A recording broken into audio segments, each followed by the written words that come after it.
Hello everyone, कैसे हो आप सब। Welcome back to our channel. मैं हूं गौरव काबरा एंड यस, आप सभी के लिए सीएमए इंटरमीडिएट के पेपर नंबर 10 बी के लिए फाइनेंशियल मैनेजमेंट की थ्योरी का आज आपको मिल रहा है एक और सेशन।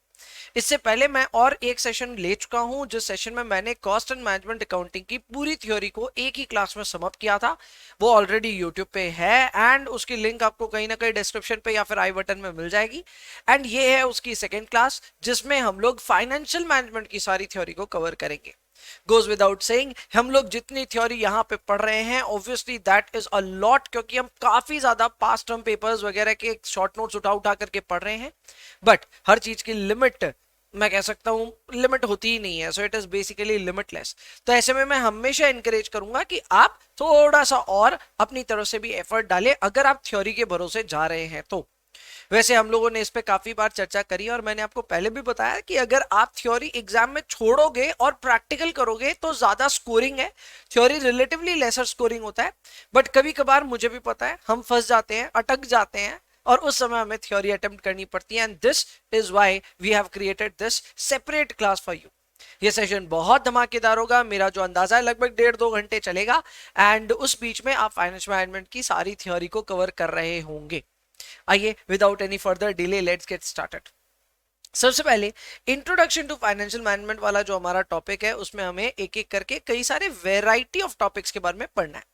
जैसे कि शुरुआत में एक छोटा सा टॉपिक आ गया, ऑफ बैलेंस शीट फाइनेंसिंग। इसका मतलब क्या होता है? इसका अगर हिंदी अनुवाद करूं तो इसका मतलब होता है कि एक ऐसी फाइनेंस आपने करी है जो कि बैलेंस शीट में नजर नहीं आ रही। आमतौर पे हम जब फाइनेंस करते हैं अपने बिजनेस को, तो या तो इक्विटी शेयर इशू करते हैं या तो डेट इशू करते हैं, और जो कुछ भी इशू होता है वो हमारे बैलेंस शीट में लायबिलिटी साइड में नजर आ जाता है। बट ये कैसी फाइनेंसिंग है भैया जो हमको नजर ही नहीं आ रही? तो इसका अच्छा जवाब होगा ऑपरेटिंग लीज। जब ऑपरेटिंग लीज कभी भी कोई कंपनी लेती है तो वो एक तरह का एक रेंटल अरेंजमेंट होता है, जिसमें कंपनी ये डिसाइड करती है कि हम रेंट देते रहेंगे एंड रेंट देते देते हम उस एसेट को यूज करते रहेंगे। हाँ, इसमें आपको कोई ओनरशिप नहीं मिलती, तो आप यहाँ पे डेप्रिसिएशन शो नहीं करते, एसेट को बैलेंस शीट में शो नहीं करते, और ना ही अपने सर पे कोई लायबिलिटी दिखाते हो। जबकि सच्चाई यह है कि कई बार ऑपरेटिंग लीज के बहाने से कई बार एक ऑफ बैलेंस शीट फाइनेंसिंग का कंपनी काम करती है। अब ये करना बड़ा आसान होगा। फॉर एग्जाम्पल, मुझे मान लो कि कोई घर लेना है और घर पे लोन नहीं लेना है। ऑलरेडी मेरे काफी लोन चल रहे हैं और मुझे पता है कि मैं अगर घर लेने जाऊंगा तो मुझे लोन मिलेगा भी नहीं। तो इसके जगह मैं एक long term operating lease sign कर सकता हूं, पॉसिबली फॉर 30 इयर्स, कि मैं किसी के साथ एक अरेंजमेंट कर लिया जिसमें मैं 30 साल तक एक घर को यूज करूंगा। अब आप सभी जानते हैं कि एक घर को 30 साल यूज करेंगे तो it is as good as ownership. उसके लिए जितना मैं ईएमआई भरता हूं उसके जगह मैं रेंटल देते जाऊंगा। Now the second arrangement looks like a rental arrangement, जबकि सच्चाई ये है कि वो एक तरह का लोन ही है, जिस लोन की हम भरपाई भी कर रहे हैं और उस लोन के बदले हमने कोई एसेट भी खरीद रखा है। बस इतना सा फर्क है कि अगर हम रेंट पे ये सारा काम कर रहे हैं तो हमारे ना एसेट साइड में कोई घर दिखेगा और ना ही लायबिलिटी साइड में कोई लोन, और यही इसकी सबसे बड़ी बात है। यही चीज यहाँ लिखी है और मैंने ऑपरेटिंग लीज का यहाँ पे नाम दिया है। एंड ऑफ बैलेंस शीट इसको क्यों कहते हैं, हाईलाइट किया है कि यहाँ पे आपका जो एसेट होता है वो अपीयर ही नहीं करता है बैलेंस शीट में, ना ही कोई लायबिलिटी अपीयर करता है, इसीलिए इसका नाम है of balance sheet financing. Perfect. Next up is financial planning environment. Well, नाम थोड़ा सा अजीब गरीब है लेकिन ऐसा कुछ है नहीं इसमें। फाइनेंशियल प्लानिंग एनवायरनमेंट का बेसिकली ये बोला गया है कि फाइनेंशियल प्लानिंग करते वक्त आपको अपने एनवायरनमेंट में कौन कौन से एलिमेंट्स का ध्यान रखना चाहिए। जो जो एलिमेंट्स आपके फाइनेंशियल प्लान को इंपैक्ट कर सकते हैं, इन्फ्लुएंस कर सकते हैं, उसी को हम कहते हैं फाइनेंशियल प्लानिंग एनवायरनमेंट। इसमें लिखा है कि भाई हम आसपास घिरे हुए हैं rules, laws, regulations, investors, accountability, international finance, exchange और एग्जिम पॉलिसी। एग्जिम होती है एक्सपोर्ट इंपोर्ट पॉलिसी। तो यहाँ पे इतने सारे जो हमारे रेगुलेशंस हैं, इतने सारे जो हमारे पर लॉज हैं, कानून है, फॉरेन एक्सचेंज है, एग्जिम पॉलिसीज है, इन सारों के बिना हम अपने फाइनेंशियल प्लान्स नहीं कर सकते। तो कहीं ना कहीं इसको एक रेगुलेटरी एंगल दिया गया है कि रेगुलेशंस के हिसाब से आपको अपना फाइनेंशियल प्लान बनाना पड़ेगा। And that is why this has been accustomed in the financial planning environment short note. आगे बढ़ते हैं। Next is commercial paper. Commercial paper के ऊपर में सीधी सीधी दो तीन बातों का आपको ख्याल रखना पड़ेगा।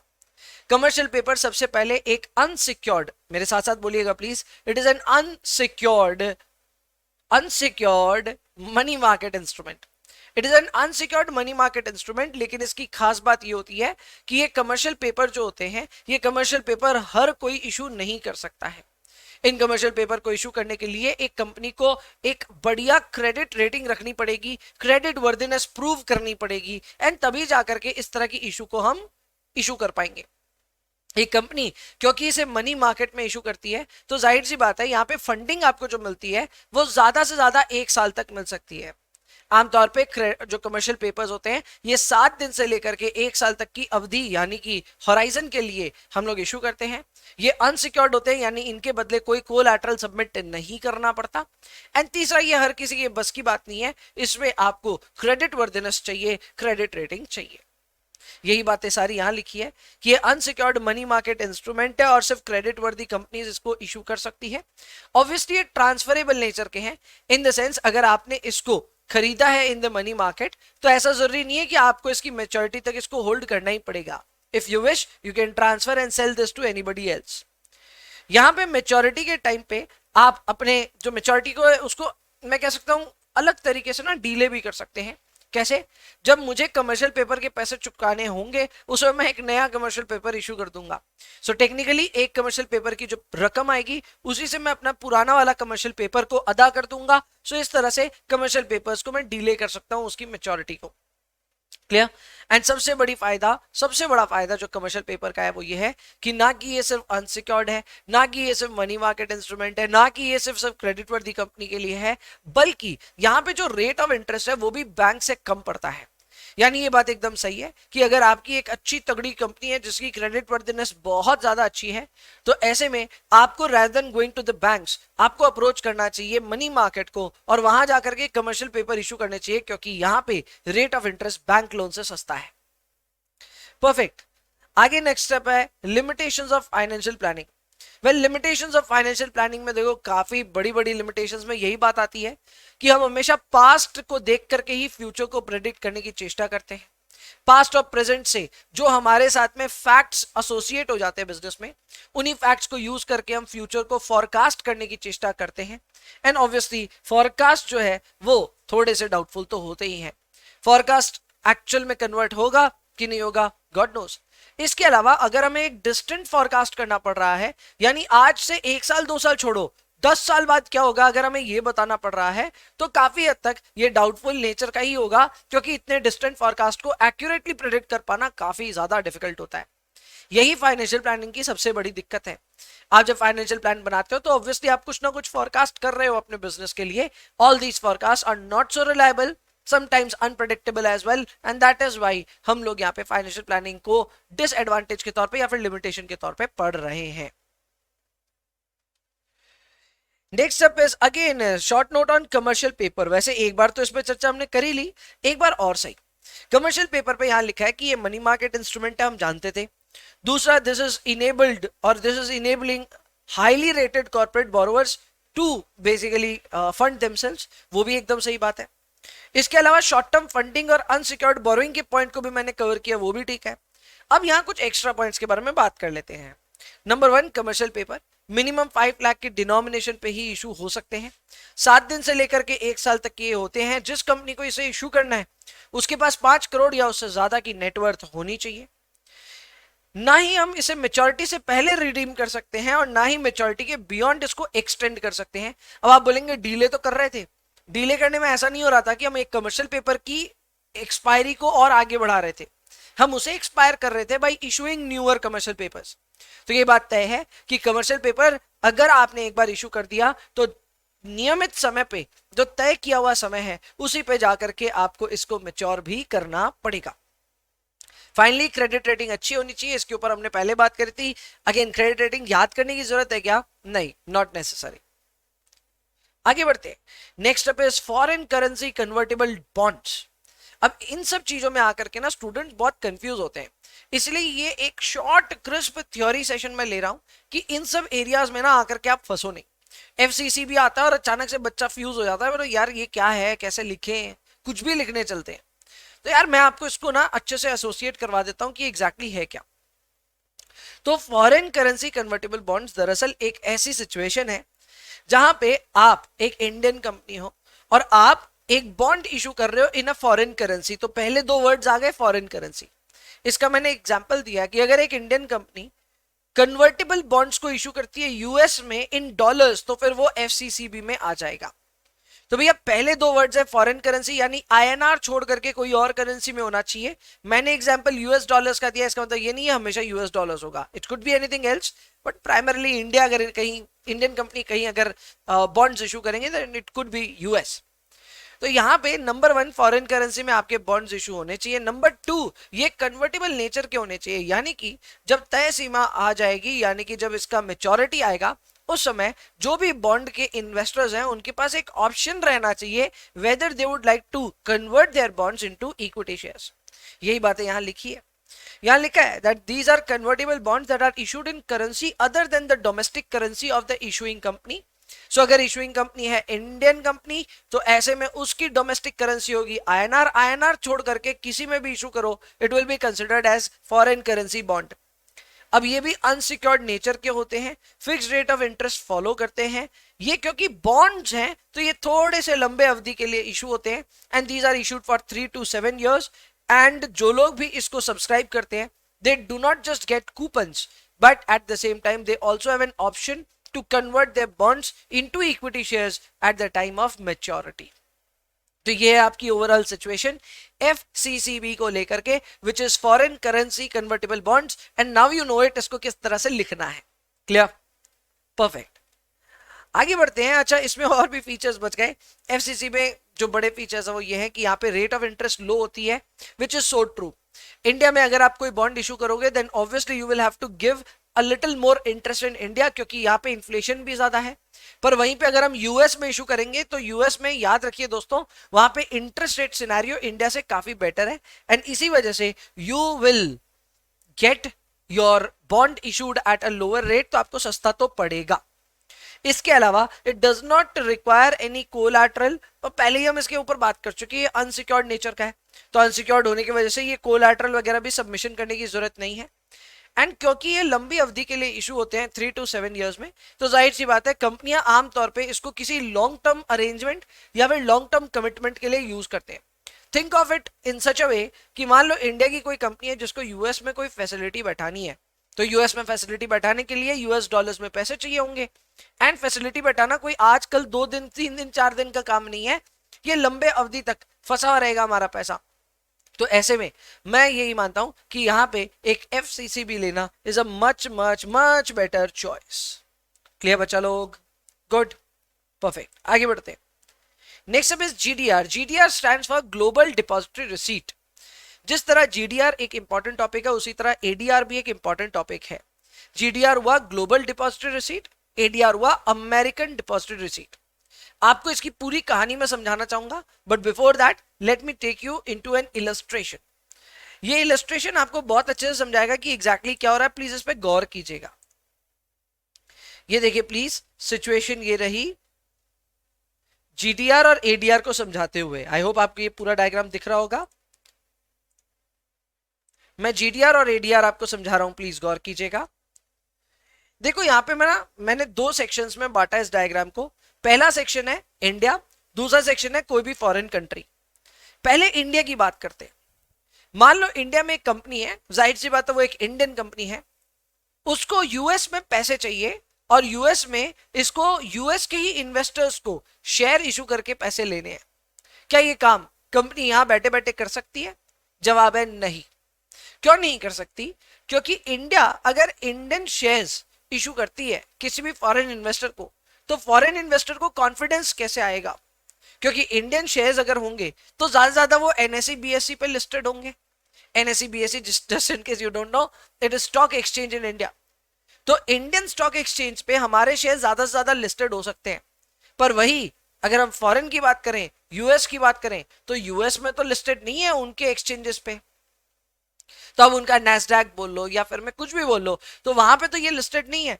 तो यूएस के इन्वेस्टर्स किस तरह से इंडिया के शेयर्स वहां खरीद सकते हैं? तो इसी के लिए ये हिसाब किताब बनाया गया कि यहाँ पे इंडियन कंपनी को ये बोला गया कि आप एक काम करो, आप शेयर्स इशू करो। कितने शेयर्स आप डिसाइड करो, आपको कितने पैसे रेज करने हैं। उन शेयरों को आप इंडिया में ही एक बैंक है जिसे हम कहेंगे डोमेस्टिक कस्टोडियन बैंक, उसमें जमा कर दो। जमा करने का मतलब यह है, now this bank is responsible to have the custody of the shares which are issued by the Indian company. अब आपके मन में आएगा कि इंडियन कंपनी ने जब शेयर्स इशू किए हैं तो इसको रिटर्न में पैसे भी तो मिलने चाहिए, मिलेंगे, बट वो प्रोसेस कैसे होगा समझिए। इंडियन कंपनी ने अपने शेयर्स इशू कर दिए किसको? To the domestic custodian bank. अब डोमेस्टिक कस्टोडियन बैंक और एक ओवरसीज डिपॉजिटरी बैंक, इन दोनों के बीच में आपस में तालमेल है, दोनों के बीच में अरेंजमेंट है।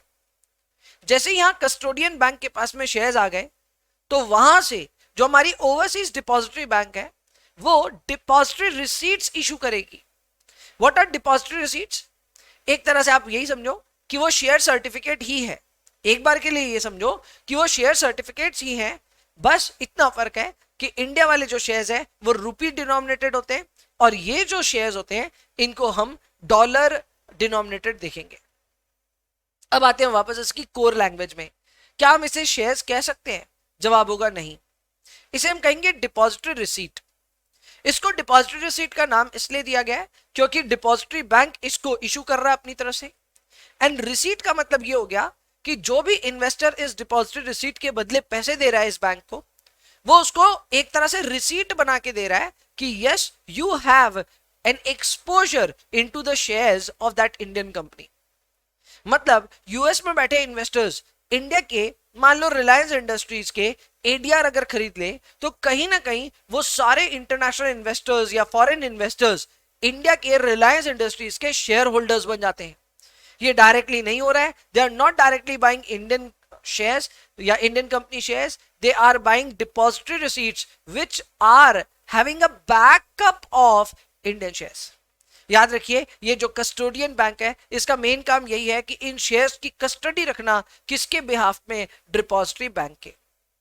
अब डिपॉजिटरी बैंक जब रिसीट्स इशू कर रही हैं, जाहिर सी बात है इन्वेस्टर्स की तरफ से इनको मिलेंगे डॉलर्स, और वही डॉलर्स वो अब ट्रांसफर कर देगी इंडियन कंपनी को, जो कि अपने एग्जांपल के हिसाब से है रिलायंस इंडस्ट्रीज लिमिटेड।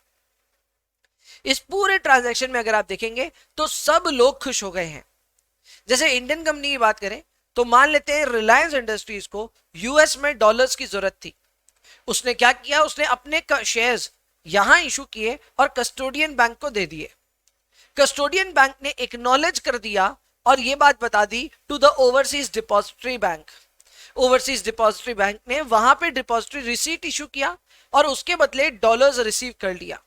इन्हीं डॉलर्स को हमारी जो ओवरसीज डिपॉजिटरी बैंक है वो ट्रांसफर कर देगी रिलायंस इंडस्ट्रीज को, और रिलायंस का जो टारगेट था वो पूरा हो जाएगा। इनफैक्ट जो फॉरेन इन्वेस्टर्स हैं उनका भी टारगेट पूरा हो जाएगा, because now they will be able to get an ownership experience in an Indian company. अब इसमें कई सारे और लफड़े आ जाते हैं। क्वेश्चन ये आ जाता है कि सर यहाँ वोटिंग राइट्स का क्या वोटिंग राइट्स मिलेंगी क्या इनको? तो देखो ये सब डिपेंड करता है आपके एग्रीमेंट में क्या लिखा है। आमतौर पे वोटिंग राइट्स रहती है डिपॉजिटरी रिसीट्स पे, लेकिन ये वोटिंग राइट्स आमतौर पे ये डिपॉजिटरी बैंक ही अदा करती है। सो अगर आपने एक डिपॉजिटरी रिसीट लिया भी है, so you will not enjoy voting rights directly. Your depository bank will act on your behalf and it will go and vote as per your behalf और इन योर बिहाफ। करेक्ट? तो यहां पे अपने को इसी को समझना है।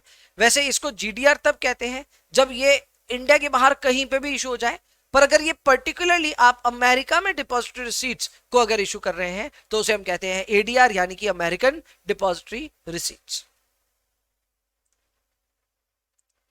एग्जाम्पल में वापस चले तो यहां लिखा भी है कि भाई जीडीआर क्या है। जीडीआर में लिखा है कि जब एक non US company dollar denominated instruments को इशू करेगी और वो ट्रेड करवाएगी in a stock exchange outside the country of origin, यानी इंडियन एनएससी बीएससी को छोड़ करके अगर बाहर के स्टॉक एक्सचेंज पे हम अपने एक इंस्ट्रूमेंट को लिस्ट करवा पाए तो वो होता है जीडीआर। यहां पे हर एक GDR will carry certain number of equity shares denominated in rupees. यहां पे एक ओवरसीज बैंक और एक डोमेस्टिक कस्टोडियन बैंक का प्रेजेंस है। जीडीआर को शेयर्स में और शेयर्स को जीडीआर में कन्वर्ट किया जा सकता है फ्रीली।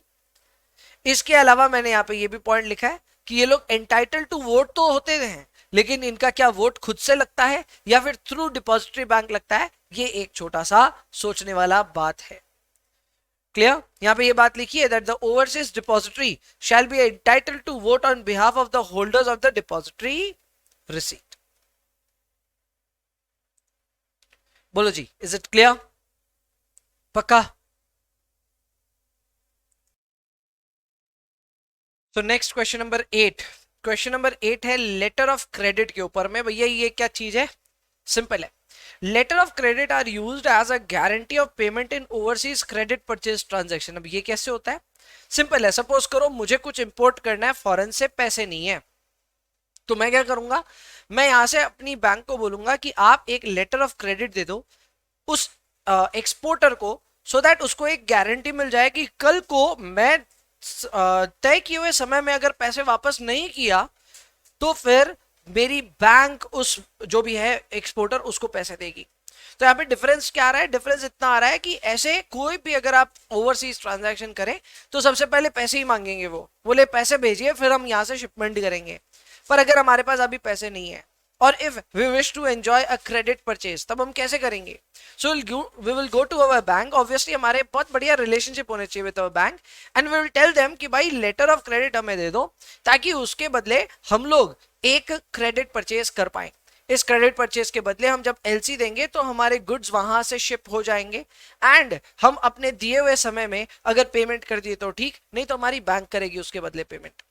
ये चीज यहां लिखी है, when a bank opens a letter of credit in favour of its customer for some specific purchases, the bank undertakes the responsibility to honour the obligation of its customer should the customer fail to do so. यानी कि अगर customer ने पैसे देने में कोई भी गड़बड़ कर दी या फिर पैसे नहीं दिए तो बैंक वालों को देना पड़ेगा।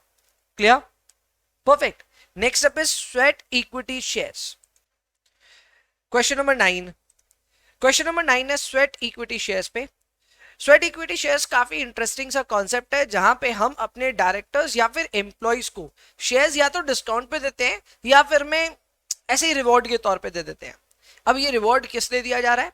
ये रिवॉर्ड दिया जा रहा है क्योंकि किसी ना किसी डायरेक्टर ने या फिर एम्प्लॉय ने कोई टेक्निकल नो हाउ कंपनी को दिया है, या फिर मैं कंपनी को कोई राइट्स, इंटेंजिबल प्रॉपर्टी राइट्स दी है जिसकी वजह से कंपनी को फायदा होगा। तो इस तरह के कोई भी टेक्निकल नो हाउ या फिर इंटेंजिबल प्रॉपर्टी राइट्स की वजह से अगर कंपनी कोई भी बिजनेस में फायदा करेगी तो उसके बदले इन डायरेक्टर्स को या फिर एम्प्लॉइज को company sweat equity shares issue करती है। ये स्वेट इक्विटी शेयर्स हो सकते हैं डिस्काउंट पे इशू हो, कई बार ये फ्री ऑफ कंसिडरेशन भी हो जाते हैं, यानी कि कंसिडरेशन नॉन कैश होता है, कुछ और होता है। वो और क्या है? और तो यही है कि भाई टेक्निकल नो हाउ दिया आपको या फिर मैं कोई इंटेलेक्चुअल प्रॉपर्टी राइट दिया है। ये बात यहां लिखी है that this is issued to directors or employees at a discount or for consideration other than cash है। ये क्या लिखा हुआ है? For providing their know how or intellectual property rights. इसके लिए कंपनी को एक स्पेशल रेजोल्यूशन पास कराना पड़ता है जिसमें क्लियरली मेंशन करना पड़ता है कि कितने शेयर्स, क्या उसका भाव, किस कंसिडरेशन के बदले और किस किस डायरेक्टर और एम्प्लॉय को हम स्वेट इक्विटी शेयर्स इशू कर रहे हैं। कुछ और भी शर्तें हैं, अगर कमेंसमेंट हो चुकी है कंपनी की तो उसके 1 साल बाद ही आप स्वेट इक्विटी शेयर्स इशू कर सकते हैं, उससे पहले नहीं कर सकते। एंड यस, अगर आप रेगुलेटेड हैं, अगर आप लिस्टेड कंपनी और रेगुलेटेड है तो सेबी के नियमों का पालन करना पड़ेगा। अगर आप अनलिस्टेड कंपनी है तो भी आप रेगुलेटेड है, उस समय आपको कंपनीज एक्ट के हिसाब से जो रूल्स प्रेस्क्राइब्ड है उसके हिसाब से एक्ट करना पड़ेगा। क्लियर? ये है आपके लिए स्वेट इक्विटी शेयर्स का पूरा शॉर्ट नोट। अगर एग्जाम में आए तो 4 नंबर का बढ़िया नोट यहाँ पे आप लिख सकते हो। Next up is venture capital. भैया what is venture capital? Venture capital एक तरह का प्राइवेट कैपिटल है। पहले ये क्लियर कर लो प्राइवेट कैपिटल क्या होता है। वेल, जब तक आप अपने पैसे प्राइवेटली कुछ चुनिंदा लोगों से ले रहे हैं and you have not actually reached out to the public, basically जब तक आपका आईपीओ वगैरह नहीं आ रहा है तब तक आपको जितना भी कैपिटल मिलता है वो कहीं ना कहीं प्राइवेट कैपिटल ही होता है। अब पैसे हो सकता है शुरुआत में आप अपने लेवल पे ही लेकर के आ रहे हो, जिसे हम कहते हैं बूटस्ट्रैपिंग। तो बूटस्ट्रैपिंग में आप या आपका परिवार या आपके फ्रेंड्स लोग मिल करके आपके बिजनेस को फाइनेंस करते हैं, वो शुरुआती स्टेज है। पर जैसे जैसे कंपनी बड़ी होती है उसको जरूरत पड़ती है प्राइवेट कैपिटल की, जिसको प्राइवेट इक्विटी फंड करते हैं। प्राइवेट इक्विटी का ही एक छोटा सबसेट होता है वेंचर कैपिटल। वेंचर कैपिटल में जो वेंचर कैपिटलिस्ट होते हैं वो एक अनप्रूवन एंटरप्रेन्योर पे पैसे लगाते हैं, और उसके बिजनेस आइडिया पे पैसे लगाते हैं, वो बिजनेस आइडिया भी अनप्रूवन है। इसके अलावा आमतौर पे पहले तो कम से कम ऐसा होता था कि कोई ना कोई टेक्नोलॉजी कंपनी में ही ये वेंचर कैपिटल पैसे लगाते थे, और इनके ये जो पैसे लगाए हुए रहते हैं ये ऑब्वियसली हाई रिस्क में होते हैं एंड हाई रिवॉर्ड को चेज कर रहे होते हैं।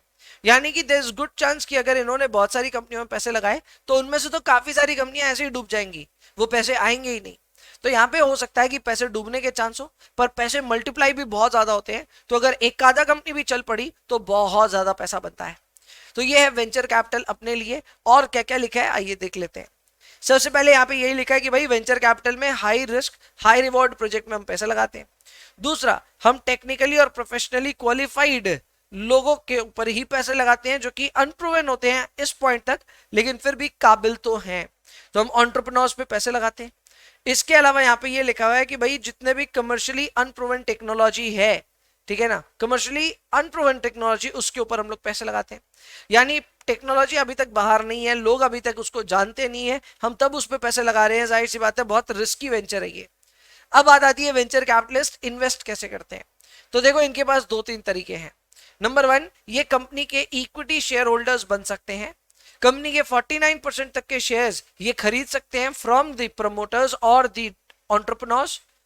49% का नियम इसलिए क्योंकि जो एंटरप्रेन्योर होगा वो कंपनी का ओवरऑल बागडोर अपने हाथ में रखना चाहेगा बाय होल्डिंग 51% शेयर्स।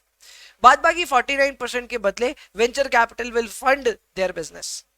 इस फंडिंग से ऑब्वियसली यहाँ पे बिजनेस को भी फायदा होगा, eight the same time entrepreneur तो ऑब्वियसली घर पे कुछ पैसे लेकर के जा ही पा रहा है। इसके अलावा यहाँ पे हम लोग कंडीशनल लोन की बात करते हैं। अच्छा, यहाँ एंटरप्रेन्योर्स को एक्चुअली इतना जल्दी एग्जिट नहीं मिलता है, शुरुआत में सारे पैसे कंपनी में ही जाते हैं, थोड़ा डाइल्यूशन देखने को बस मिलता है। इसके अलावा कंपनी एक कंडीशनल लोन भी इशू कर सकती है टू दीज वेंचर कैपिटल। तो यहाँ पे आप इक्विटी को तो डाइल्यूट नहीं कर रहे हो, लेकिन आप एक कंडीशनल लोन दे रहे हो। इस कंडीशनल लोन में इंटरेस्ट रेट बहुत कम होता है, एंड आगे जाकर के जब कंपनी अपनी टेक्नोलॉजी को दुनिया के सामने रखती है और इसकी ऑपरेशंस और इसकी सेल्स शुरू हो जाती है, तो उसमें सेल्स पे एक रॉयल्टी कट भी यहाँ पे वेंचर कैपिटल पाता है। सो जाहिर सी बात है वो शुरुआत में एक डेट में इसीलिए पैसे लगा रहा है ताकि एक तो रिस्क कम हो जाए, क्योंकि इक्विटी शेयर्स में रिस्क ज्यादा होती है, डेट में कम होती है। तो डेट में पैसे इसलिए लगा रहा है कि चलो वहां रिस्क कम है, कल को कंपनी लिक्विडेट हुई तो चांस मिलेगा कुछ पैसे पाने का। इसके अलावा इनकी कोई खास कूपन रिक्वायरमेंट यहाँ पे नहीं है, क्योंकि जो नई कंपनियां होती हैं उनके पास में पैसे होते भी नहीं है चुकाने को। So obviously coupon is very close to zero, but they will get a royalty cut on every item sold by the company. Third situation होती है जहां पे एक कन्वर्टेबल लोन दिया जा सकता है, यानी यहाँ पे भी कंपनी एक लोन ही दे रही है, ले रही है actually from the venture capitalist, बस यहाँ पे ये कन्वर्टेबल नेचर का है। यानी कि आगे आने वाले टाइम पे ये लोन कन्वर्ट हो जाएगा इनटू इक्विटी शेयर्स। काफी लॉजिकल चीज है ये, क्योंकि मान लो मैं एक वेंचर कैपिटलिस्ट हूं और मैंने आपकी कंपनी में पैसे लगाए, आपकी कंपनी में मेरा लोन 5 साल तक ऐसे का ऐसे चलता रहा, और क्योंकि आप एक टेक्नोलॉजी कंपनी हो तो आप 5 साल में हो सकता है सक्सेसफुल हो ही जाओगे। तो 5 साल बाद अगर आपकी कंपनी टिक गई और सक्सेसफुल हो गई तो इट टोटली मेक सेंस कि मैं अपने लोन को इक्विटी में कन्वर्ट करा लूं, क्योंकि लास्ट में वैल्यू जितनी भी बढ़ेगी वो इक्विटी की ही बढ़ेगी। सो ऐसे में एक लोन को कन्वर्ट करा लेना इक्विटी में is a very big choice, is a very good choice, and इसी वजह से वेंचर कैपिटल का ये वाला पार्ट बहुत ज्यादा पॉपुलर है। Next up is emerging role of financial manager in India. तो भाई फाइनेंशियल मैनेजर है तो फाइनेंशियल प्लानिंग एनवायरनमेंट का पूरा ख्याल रखना होगा। Lots of things are happening around you, हर चीज का ख्याल रखना है, जैसे कि टेक्नोलॉजिकल डेवलपमेंट हो रहा है, फाइनेंशियल प्राइसेस बहुत ऊपर नीचे भाग रहे हैं, इकोनॉमिक अनसर्टेनिटी है, टैक्स लॉ चेंजेस है, एथिकल कंसर्न्स है, शेयर होल्डर एक्टिविज्म है। शेयर होल्डर एक्टिविज्म होता है जहां पे एक शेयर होल्डर कंपनी के ओवरऑल काम करने की तरीके को इन्फ्लुएंस करना चाहता है। सो इस तरह के इतने सारे चैलेंजिंग एनवायरनमेंट में एक फाइनेंशियल मैनेजर का काफी ज्यादा रोल है। इनके जो एरियाज है जिन पे इनको काम करना पड़ता है वो ऑब्वियसली इंक्लूडेड है, जैसे कि इन्वेस्टमेंट कहाँ करनी है, क्या करनी है, फाइनेंशियल्स कहाँ से उठाने हैं, इन द सेंस फाइनेंस कहाँ से उठाना है कहाँ नहीं, merger and acquisition, working capital, performance management, treasury और risk, portfolio management, investor relationship और कॉर्पोरेट गवर्नेंस, ऐसे कई सारे एरियाज हैं जिसपे एक फाइनेंशियल मैनेजर को काम करना पड़ता है इन इंडिया क्या globally. Next up is explain briefly the functions performed by SEBI।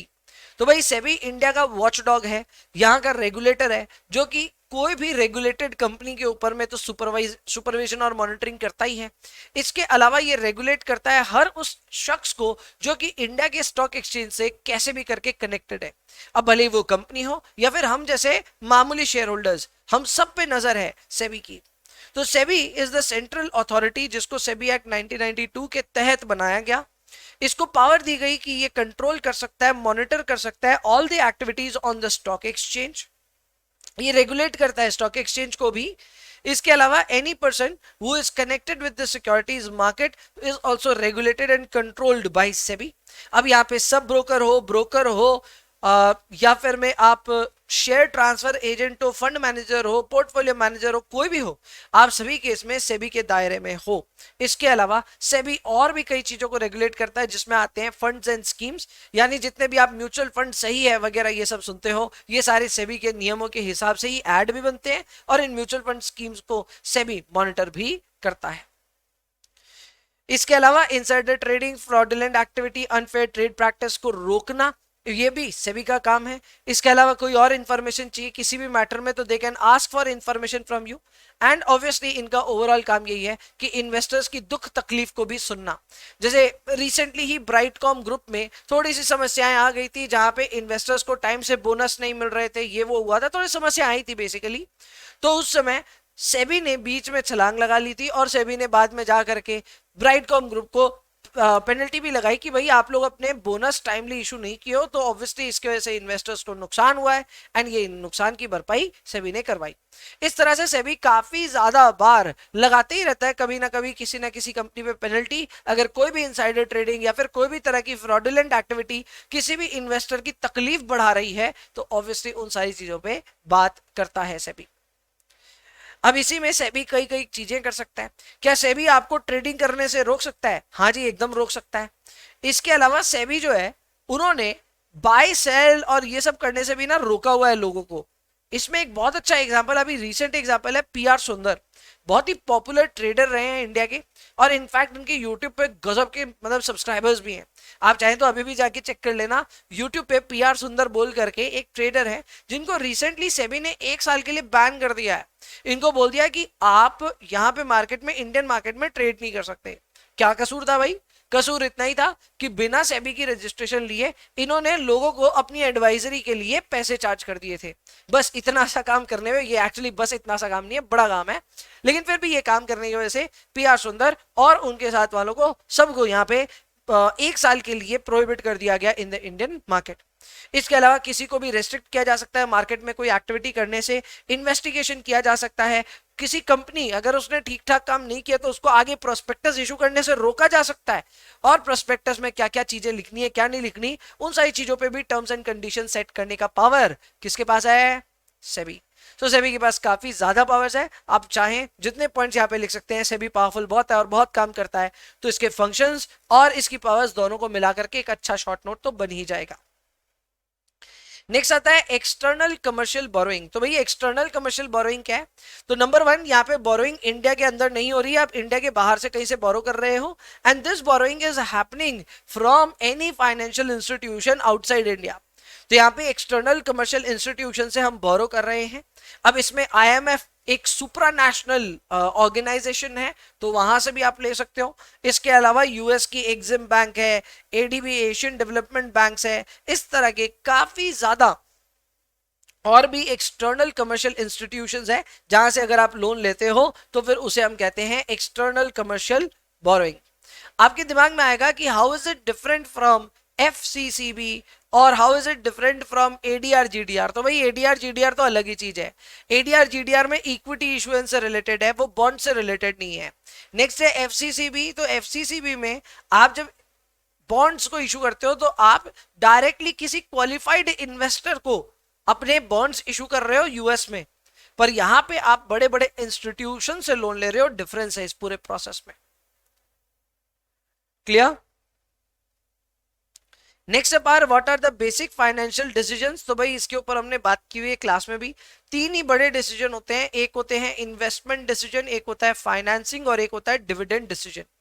Investing decision में कंपनी यही देखती है कि उसको कैपिटल बजटिंग डिसीजन के हिसाब से कौन से प्रोजेक्ट को हाँ बोलना है, कौन से को ना बोलना है। इसके अलावा वर्किंग कैपिटल में भी कितने पैसे ब्लॉक करने हैं, इसका भी काम हमारे इन्वेस्टमेंट डिसीजन में आता है। फाइनेंसिंग डिसीजन में cost of capital, capital structure और लेवरेज जैसे चैप्टर्स शामिल है, जहां पे हम ये देखते हैं कि भाई कहां से हमें फाइनेंस ऑब्टेन करना है और क्या फेवरेबल कैपिटल स्ट्रक्चर मेंटेन करते हुए चलना है जिससे कि कंपनी की वैल्यूएशन बढ़ती जाए। इसके अलावा तीसरा डिसीजन है डिविडेंड, जहां पे कंपनी का ऑब्जेक्टिव यही होगा कि एक ऐसी डिविडेंड पॉलिसी को अपनाया जाए जिससे कंपनी के शेयर होल्डर्स की वेल्थ बढ़े भी, eight the same time company को आगे ग्रो करने में प्रॉब्लम्स भी ना आए। Question number 15 is about factoring. Factoring हम सभी जानते हैं कि एक ऐसा टेक्निक है या फिर कह सकता हूं एक ऐसी सर्विस है जहां पे एक फैक्टर इन्वॉल्व होता है और वो फैक्टर आपके जितने भी डेटर्स होते हैं उनको खरीद लेता है आपसे या फिर उनके बदले एक लोन दे देता है आपको। फॉर एग्जाम्पल मेरे पास में 10 लाख रुपए के डेटर्स खड़े हैं जो मुझे आज नहीं बल्कि 3 महीने बाद पैसे देने वाले हैं, तो मैं एक फैक्टर के पास जा करके आज ही के आज अपने डेटर्स उनके हवाले कर सकता हूं और उसके बदले उनसे एक लोन ले सकता हूं। अब इसमें कई सारे वेरिएंट्स निकल करके आते हैं। कई बार डेटर्स ये अरेंजमेंट जो करते हैं उस अरेंजमेंट में एक ही बार में पूरे डेटर्स के बदले पैसे दे देते हैं, फिर डेटर्स की सर्विस भी खुद ही करते हैं, यानी तकादा खुद करते हैं, और कल को कोई बैड डेट वगैरह हो जाए तो भी वो खुद बियर करते हैं, हम तक नहीं आते। लेकिन कई बार इसका उल्टा भी होता है, कई बार ऐसा भी होता है कि हाँ भाई वो आपको एक लोन जरूर दे रहे हैं बट कल को अगर डेटर्स ने पैसे नहीं चुकाए तो वो नुकसान आपको बियर करना पड़ता है। They do not assume the credit risk related to your debtors. तो इसमें वेरिएंट्स है, पर यहां पे ये बात जरूर लिखी है कि अगर कोई भी फैक्टरिंग अरेंजमेंट की हम बात करें तो इनमें से कम दो काम तो होने चाहिए of the four mentioned here. Number 1 finance, यानी आपको कोई ना कोई लोन मिलना चाहिए। Number 2 maintenance of debt, debt मतलब डिवेंचर, इसके अलावा डेट मतलब डिवेंचर बोल सकते हैं या फिर डेटर्स है एक्चुअली। यहाँ पे मेंटेनेंस ऑफ डेटर्स का मतलब हो गया बेसिकली डेटर्स को वक्त वक्त पे तकादा वगैरह करना, collection from debtors and protection against credit risk. तो इन चार में से कम 2 चीजें मेंटेन होनी चाहिए। अब यहाँ होगा क्या, यहाँ सबसे पहले जो डेट जो फैक्टर है अगर उसने एक फैक्टरिंग प्रपोजल आपके यहाँ कर लिया है तो देयर इज गुड चांस कि वो अकाउंट्स को कलेक्ट खुद ही करेगा, आपको पेमेंट ला करके देगा और कल को कोई क्रेडिट रिस्क होगा तो वो खुद अज्यूम करेगा। हाँ यहाँ एक दो बातें हैं जिसका ख्याल रखना है। फैक्टरिंग हमेशा डोमेस्टिक सेल्स और डोमेस्टिक डेटर्स पे ही लागू होती है। अगर आपने कोई फॉरेन सेल करी है तो उस पे फैक्टरिंग प्रपोजल आपको नहीं मिलेगा। इसके अलावा फैक्टर्स जब क्रेडिट रिस्क खुद अज्यूम करते हैं और आपको बैड डेट की चिंता नहीं करनी पड़ती उसे हम कहते हैं विदाउट रिकोर्स फैक्टरिंग या नॉन रिकोर्स भी कहते हैं। Next up is forfaiting. Forfaiting की अगर हम बात करें तो ये काफी इंपॉर्टेंट चीज है। यहां पे क्या होता है कि फोरफीटिंग जो है वहां पे एक्सपोर्टर गुड्स को सेल करता है, सेल करने के बाद में पैसे 3 से 5 साल में आने वाले होते हैं। अब जो हमारा इंपोर्टर होता है वो प्रोमिसरी नोट्स हमें बना बना करके दे देता है और वो promissory notes are obviously backed by their bank, तो उनकी बैंक उन प्रोमिसरी नोट्स को बैक करती है एंड उसके बाद में वो प्रोमिसरी नोट का अलग अलग टाइम पे पेमेंट आना रहता है। यहां पे एक्सपोर्टर क्या करता है, जैसे ही वो प्रोमिसरी नोट मिलता है वो सारे के सारे प्रोमिसरी नोट पकड़ा देता है फॉरफीटर को, और फॉरफीटर का काम उसके बाद यही है कि या तो उस पे कलेक्शन ले और मेच्योरिटी तक वेट करे जब तक वो प्रोमिसरी नोट्स कंप्लीट नहीं हो जाए, या फिर में वो भी फर्दर इसको रीडिस्काउंट कर सकता है। तो यहाँ पे अगर हम बात समझाएं तो बहुत सिंपल है, एक एक्सपोर्टर है जो कि गुड्स को सेल करना चाहता है और उसको पेमेंट 3 से 5 साल में मिलेगी। जो इंपोर्टर है उसका काम क्या है, उसको यहाँ पे एक सीरीज ऑफ प्रोमिसरी नोट देना पड़ेगा। ये प्रोमिसरी नोट जैसे ही एक्सपोर्टर को मिलते हैं एक्सपोर्टर उसको लेकर के फॉरफीटर को दे सकता है, फॉरफीटर इसके बदले एडवांस दे देगा और फॉरफीटर प्रोमिसरी नोट कंप्लीट होने तक, यानी जब तक उसकी प्रोमिसरी नोट की डेट नहीं निकल जाए तब तक या तो वेट करता है या फिर फर्दर इसको रीडिस्काउंट कर देता है। यहाँ पे एक इंटरेस्टिंग बात ये भी बोली है कि फॉरफिटर इंपोर्टर को भी अलाउ करते हैं, इंपोर्टर की भी मदद करते हैं। कैसे इंपोर्टर की मदद इसलिए होती है क्योंकि अगर फॉरफिटर होता ही नहीं तो इंपोर्टर को इस तरह का कोई अरेंजमेंट मिलता भी नहीं। एक्सपोर्टर की चिंता खत्म ना, उसको पता है कि इस तरह के प्रोमिसरी नोट्स के बदले फॉरफिटर पैसे इमीडिएटली दे देगा। इसी वजह से exporters get interested in these kind of transactions और इंपोर्टर को भी फायदा है क्योंकि उसको बिजनेस करने को मिल रहा है। Next up is what are the distinct features of finance lease and operating lease. Well दोनों में बेसिक डिफरेंसेस तो हैं ही, वो तो हमें पता है कि फाइनेंस लीज में ये होता है दैट आप सब्सटैंशियल पैसे जो हैं वो ऑलरेडी चुका चुके हैं या फिर मैं कमिट कर चुके हैं for the asset that you are going to use. Operating lease में ऐसा नहीं होता, वहां पे आप एक प्योर रेंटल अरेंजमेंट में जाते हो, लेकिन फिर भी इनके और ज्यादा डिटेल्ड जो डिफरेंसेस है उनको मैं चाहता हूं कि आप बुक से प्रिपेयर करें। तो ये अपने नोट्स में बहुत ज्यादा अच्छा नहीं दिया हुआ है, मैं चाहता हूं प्लीज बुक से इसको प्रिपेयर करें। Next up is bank credit. Bank credit किन किन फॉर्म्स में मिलती है? तो भाई बैंक क्रेडिट अपने को मिलती है नंबर 1 ओवरड्राफ्ट की शक्ल में। ओवरड्राफ्ट होता है जब बैंक अकाउंट के क्रेडिट बैलेंस के साथ में हम डेबिट बैलेंस भी ऑपरेट कर पाते हैं, यानी कि अगर हमारा बैलेंस नेगेटिव भी हो जाए तो बैंक वाला चीखता चिल्लाता नहीं है। नेक्स्ट है कैश क्रेडिट। कैश क्रेडिट एक तरह का शॉर्ट टर्म फाइनेंस है जो कि बैंक्स कंपनीज को देती है। लेटर ऑफ क्रेडिट हम ऑलरेडी पढ़ चुके हैं, अगर आप कोई एक्सपोर्ट इंपोर्ट ट्रांजैक्शन कर रहे हैं तो वहां पे ओवरसीज सेलर को गारंटी देने के काम आता है। वर्किंग कैपिटल टर्म लोन होता है जहां पे हम लोन लेते हैं फॉर वर्किंग कैपिटल मैनेजमेंट।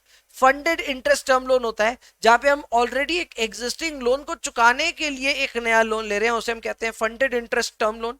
इसके अलावा बिल्स परचेज यानी कि फैक्टरिंग और बिल्स डिस्काउंटिंग यानी कि लोन, ये सारी चीजें भी होती रहती हैं इन the name of bank credit. Next है जीडीआर। हम जीडीआर वैसे तो पढ़ चुके हैं लेकिन वापस एक बार देख लेते हैं। जीडीआर बियरर इंस्ट्रूमेंट्स होते हैं जो कि इंटरनेशनल मार्केट में फ्रीली ट्रेड करते हैं। क्वालिफाइड इंटरनेशनल बिजनेस बायर्स जो होते हैं वो इनको खरीदते हैं, यूएस डॉलर्स इनके बदले देते हैं, and in return they get depository receipts which represent shares in the local currency. यहाँ पे जीडीआर में वोटिंग राइट्स नहीं होती, फ्रीली ट्रेडेड होते हैं, ये बात सही है, और ये कन्वर्ट किए जा सकते हैं शेयर्स में, ये भी बात सही है। नेक्स्ट अब इस क्वेश्चन नंबर 20, फाइनेंस लीज क्या होता है? वेल फाइनेंस लीज में ऑलरेडी समझाया आपको। फाइनेंस लीज एक ऐसा सिचुएशन है जहां पे आप जो अपने लोन के या फिर बोल सकते हैं रेंट के जितने भी आपके पेमेंट्स हैं उन सारे पेमेंट्स की अगर आप पीवी करोगे then you will find that this is very close और maybe this is exceeding the fair value of the asset that you are using. तो ये चीज यहाँ पे होती है। दूसरा ये काफी लॉन्ग पीरियड के लिए होता है and it covers the life of the asset as well. यहाँ पे फाइनेंस लीज में जो शेयर होल्डर होते हैं या बोल सकते हैं शेयर होल्डर तो क्या बट जो लेजी होते हैं उन लेजी को यहाँ पे अमोर्टाइजेशन और डेप्रिशिएशन दिखाने का मौका मिल जाता है। तो यहाँ पे जो एसेट्स आप यूज करते हैं उनको हम डेप्रिशिएट करते हैं और जो इंटरेस्ट हम पे करते हैं उसको भी खर्चे की तरह दिखाते हैं। यूजुअली ये नॉन कैंसिलेबल नेचर के होते हैं एंड लेजर जो होता है वो कभी कभार एसेट के मेंटेनेंस और सर्विस के लिए जिम्मेवार होता है, even if the ownership is by default lying with the lazy. Clear?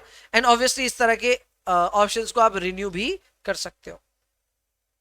Next up is lease financing. Lease financing दो तरह की है, ऑपरेटिंग एंड फाइनेंस। पहले पढ़ा हुआ है इसके बारे में इसलिए वापस नहीं पढ़ा रहा हूं। Next up is debt securitisation. काफी इंटरेस्टिंग चीज है ये डेट सिक्योरिटाइजेशन। कैसे वर्क करता है एक डायग्राम मैंने बना रखा है, आइए पहले उसको देखते हैं। इस डायग्राम पे नजर डालिए, ये डायग्राम है डेट सिक्योरिटाइजेशन का, जहां पे आपको पहले सिचुएशन में यहां पे दो तरह के मॉर्टगेजेस दिख रहे होंगे, एक है मॉर्टगेज 1 एक है मॉर्टगेज 2। पहला तो मॉर्टगेज क्या होता है? मॉर्टगेज होते हैं होम लोन्स जिसको किसी ना किसी बैंक ने इशू किया होगा एंड ये बैंक ने होम लोन किसी ना किसी को दिया है और इस तरह के काफी सारे होम लोन्स दिए होंगे। इन सारे होम लोन्स को बैंक पकड़ करके एक पूल बना देता है। पूल यानी कि it segregates and it then compiles all the similar loans together. तो जितने भी होम लोन्स हैं उन सबको एक जगह पूल किया जाएगा, जितने भी कार लोन्स हैं उनको एक जगह पूल किया जाएगा and so on. In pools को जैसे एग्जांपल के तौर पे अगर मॉर्टगेज का पूल है तो इस मॉर्टगेज के पूल को banks sell it up front to the special purpose entity. ये स्पेशल पर्पस एंटिटी का काम यही है कि ये इस पूल ऑफ मॉर्टगेज को पूरी के पूरे खरीद लेता है एंड इसके बदले जो पेमेंट बनती है वो पेमेंट कर देता है टू द बैंक्स। अब ये जो पूल ऑफ मॉर्टगेज है इसकी सबसे बड़ी बात यह है कि इस पूल में कभी ना कभी किसी ना किसी मोमेंट पे किसी ना किसी का ईएमआई आ ही रहा होता है। आप खुद सोचो, अगर मैं 1000 लोगों को होम लोन दे दूं तो हर दिन कुछ ना कुछ मेरा यहाँ पे ईएमआई का पैसा आता ही रहेगा। So at any point of time this would become a cash generating machine. हाँ हमने इसके लिए पैसे चुकाए हैं, लेकिन फिर भी ये अब कैश जनरेशन हमको करके दे पा रहा है। इसी के एवज में हम इसके बदले फिक्स्ड इनकम सिक्योरिटीज इशू कर सकते हैं। हम अगर एक स्पेशल पर्पस एंटिटी है तो हम क्या करेंगे, we will issue MBS which is mortgage back securities. और इन मॉर्टगेज बैक सिक्योरिटीज का काम ही यही है कि ये एक ऐसी फिक्स्ड इनकम सिक्योरिटी है, ये एक तरह का ऐसा मैं कह सकता हूं डिबेंचर टाइप का है, ठीक है, डिबेंचर बोलूंगा तो ज्यादा अच्छे से समझ में आएगा। ये एक ऐसा डिबेंचर टाइप का है जिसपे वक्त वक्त पे आपको कूपन मिलता रहेगा, यानी इंटरेस्ट मिलता रहेगा। इनफैक्ट ये डिबेंचर जिस दिन भी मैच्योर होगा उस दिन आपको इसकी मैच्योरिटी वैल्यू भी मिलेगी। तो ऐसे डिबेंचर में कई सारे इन्वेस्टर्स एक्साइटेड हो जाते हैं कि चलो इसमें पैसा डाल देते हैं। इसमें पैसा डालने से आप एक लोन ही एक तरह से दे रहे हो, और या फिर एक डिबेंचर ही खरीद रहे हो, और उस डिबेंचर पे आपको जो भी कूपन वगैरह मिलता है वो टाइम टू टाइम मिलते रहता है।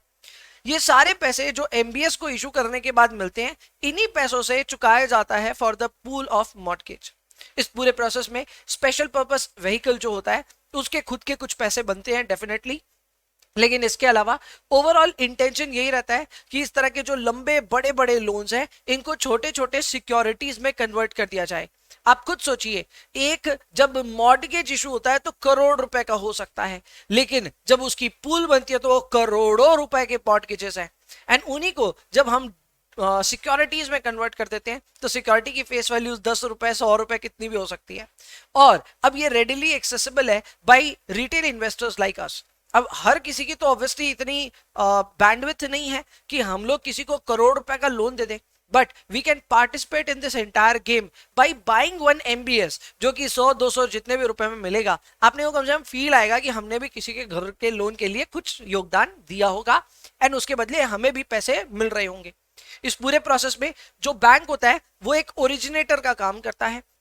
बैंक सारे मॉर्टगेजेस की पूल बनाता है, पूल बना करके स्पेशल पर्पस एंटिटी को ट्रांसफर करता है। स्पेशल पर्पस एंटिटी इसकी सिक्योरिटीज बना देते हैं जिसे हम कहते हैं एमबीएस, और उस एमबीएस के बदले स्पेशल पर्पस एंटिटी को पैसे मिलते हैं और वही पैसे फिर ट्रांसफर कर दिए जाते हैं to the bank as well. पूरे प्रोसेस में हम लोग सिक्योरिटीज क्रिएट कर रहे हैं from debt, and that is why the entire process is known as debt securitisation. Simple सा प्रोसेस है। इस सिंपल से प्रोसेस को लेकर के पता नहीं क्यों एक थोड़ा सा तूफान सा मचा हुआ रहता है हमेशा स्टूडेंट्स के बीच में, बट प्रोसेस सिंपल है। अगर आप ये डायग्राम अच्छे से बना करके इसके प्रोसेस को सिंपल भाषा में भी समझा दोगे तो आपको नंबर मिल जाएंगे। वैसे इसके डिटेल्स में चलते हैं, इसमें क्या क्या लिखा है आइए उसके ऊपर में भी बात कर लेते हैं, गौर कर लेते हैं। तो डेट सिक्योरिटाइजेशन में ये लिखा है कि नंबर 1, लोन्स आर सेग्रीगेटेड, यानी अलग अलग टाइप के जो लोन्स होते हैं उनको अलग अलग क्लासिफाई किया जाता है, फिर उनके पूल्स बनाए जाते हैं। ये पूल्स जो होते हैं ये डिपेंड करते हैं कि किस टाइप का लोन है, क्या उसके इंटरेस्ट रेट रिस्क है वगैरह वगैरह। इन पूल्स को बाद में ट्रस्टीज को ट्रांसफर किया जाता है। ये ट्रस्टी कोई भी हो सकता है, जैसे कि स्पेशल पर्पस एंटिटी। वो स्पेशल पर्पस एंटिटी यहां पे सिक्योरिटीज इशू करता है जिसको इन्वेस्टर्स खरीदते हैं, और बाद में ऑब्वियसली ये इन्वेस्टर्स उस सिक्योरिटी पे आने वाले कैश फ्लोज को एंजॉय करते हैं। और वो कैश फ्लोज आते कहां से हैं, क्योंकि पीछे मॉर्टगेज के ईएमआईज नॉन स्टॉप जो मॉर्टगेज ओनर्स हैं वो लोग देते जा रहे हैं, होम ओनर्स हैं वो लोग देते जा रहे हैं। सो कहीं ना कहीं स्पेशल पर्पस एंटिटी का यही काम है कि एक हाथ पैसा आएगा दूसरे हाथ पैसे देने हैं, and that is the entire game. और इस पूरे प्रोसेस में बैंक्स का भी टेंशन खत्म, बैंक्स ने भी जो लोन दिए थे उसके हाथों हाथ कुछ पैसे इनको मिल गए हैं, एंड इसके अलावा जो हमारे स्पेशल पर्पस एंटिटी है उनका भी टेंशन खत्म, ये वापस इन्वेस्टर्स के ही हाथ में चला गया। Good, next up is forfaiting, again repeat question है, मैं भी स्किप कर रहा हूं। Factoring versus bill discounting. Well, ये जो क्वेश्चन है इसको अच्छे से प्रिपेयर कीजिए, एग्जाम के लिए इंपॉर्टेंट है, पर है बड़ा आसान सा। फैक्टरिंग में क्या होता है फिर से एक बार समझ लो। फैक्टरिंग में ये होता है कि आपको पूरे जो आपके डेटर्स हैं, ठीक है, उनके बदले आपको मिल सकता है यहां पे एक एडवांस।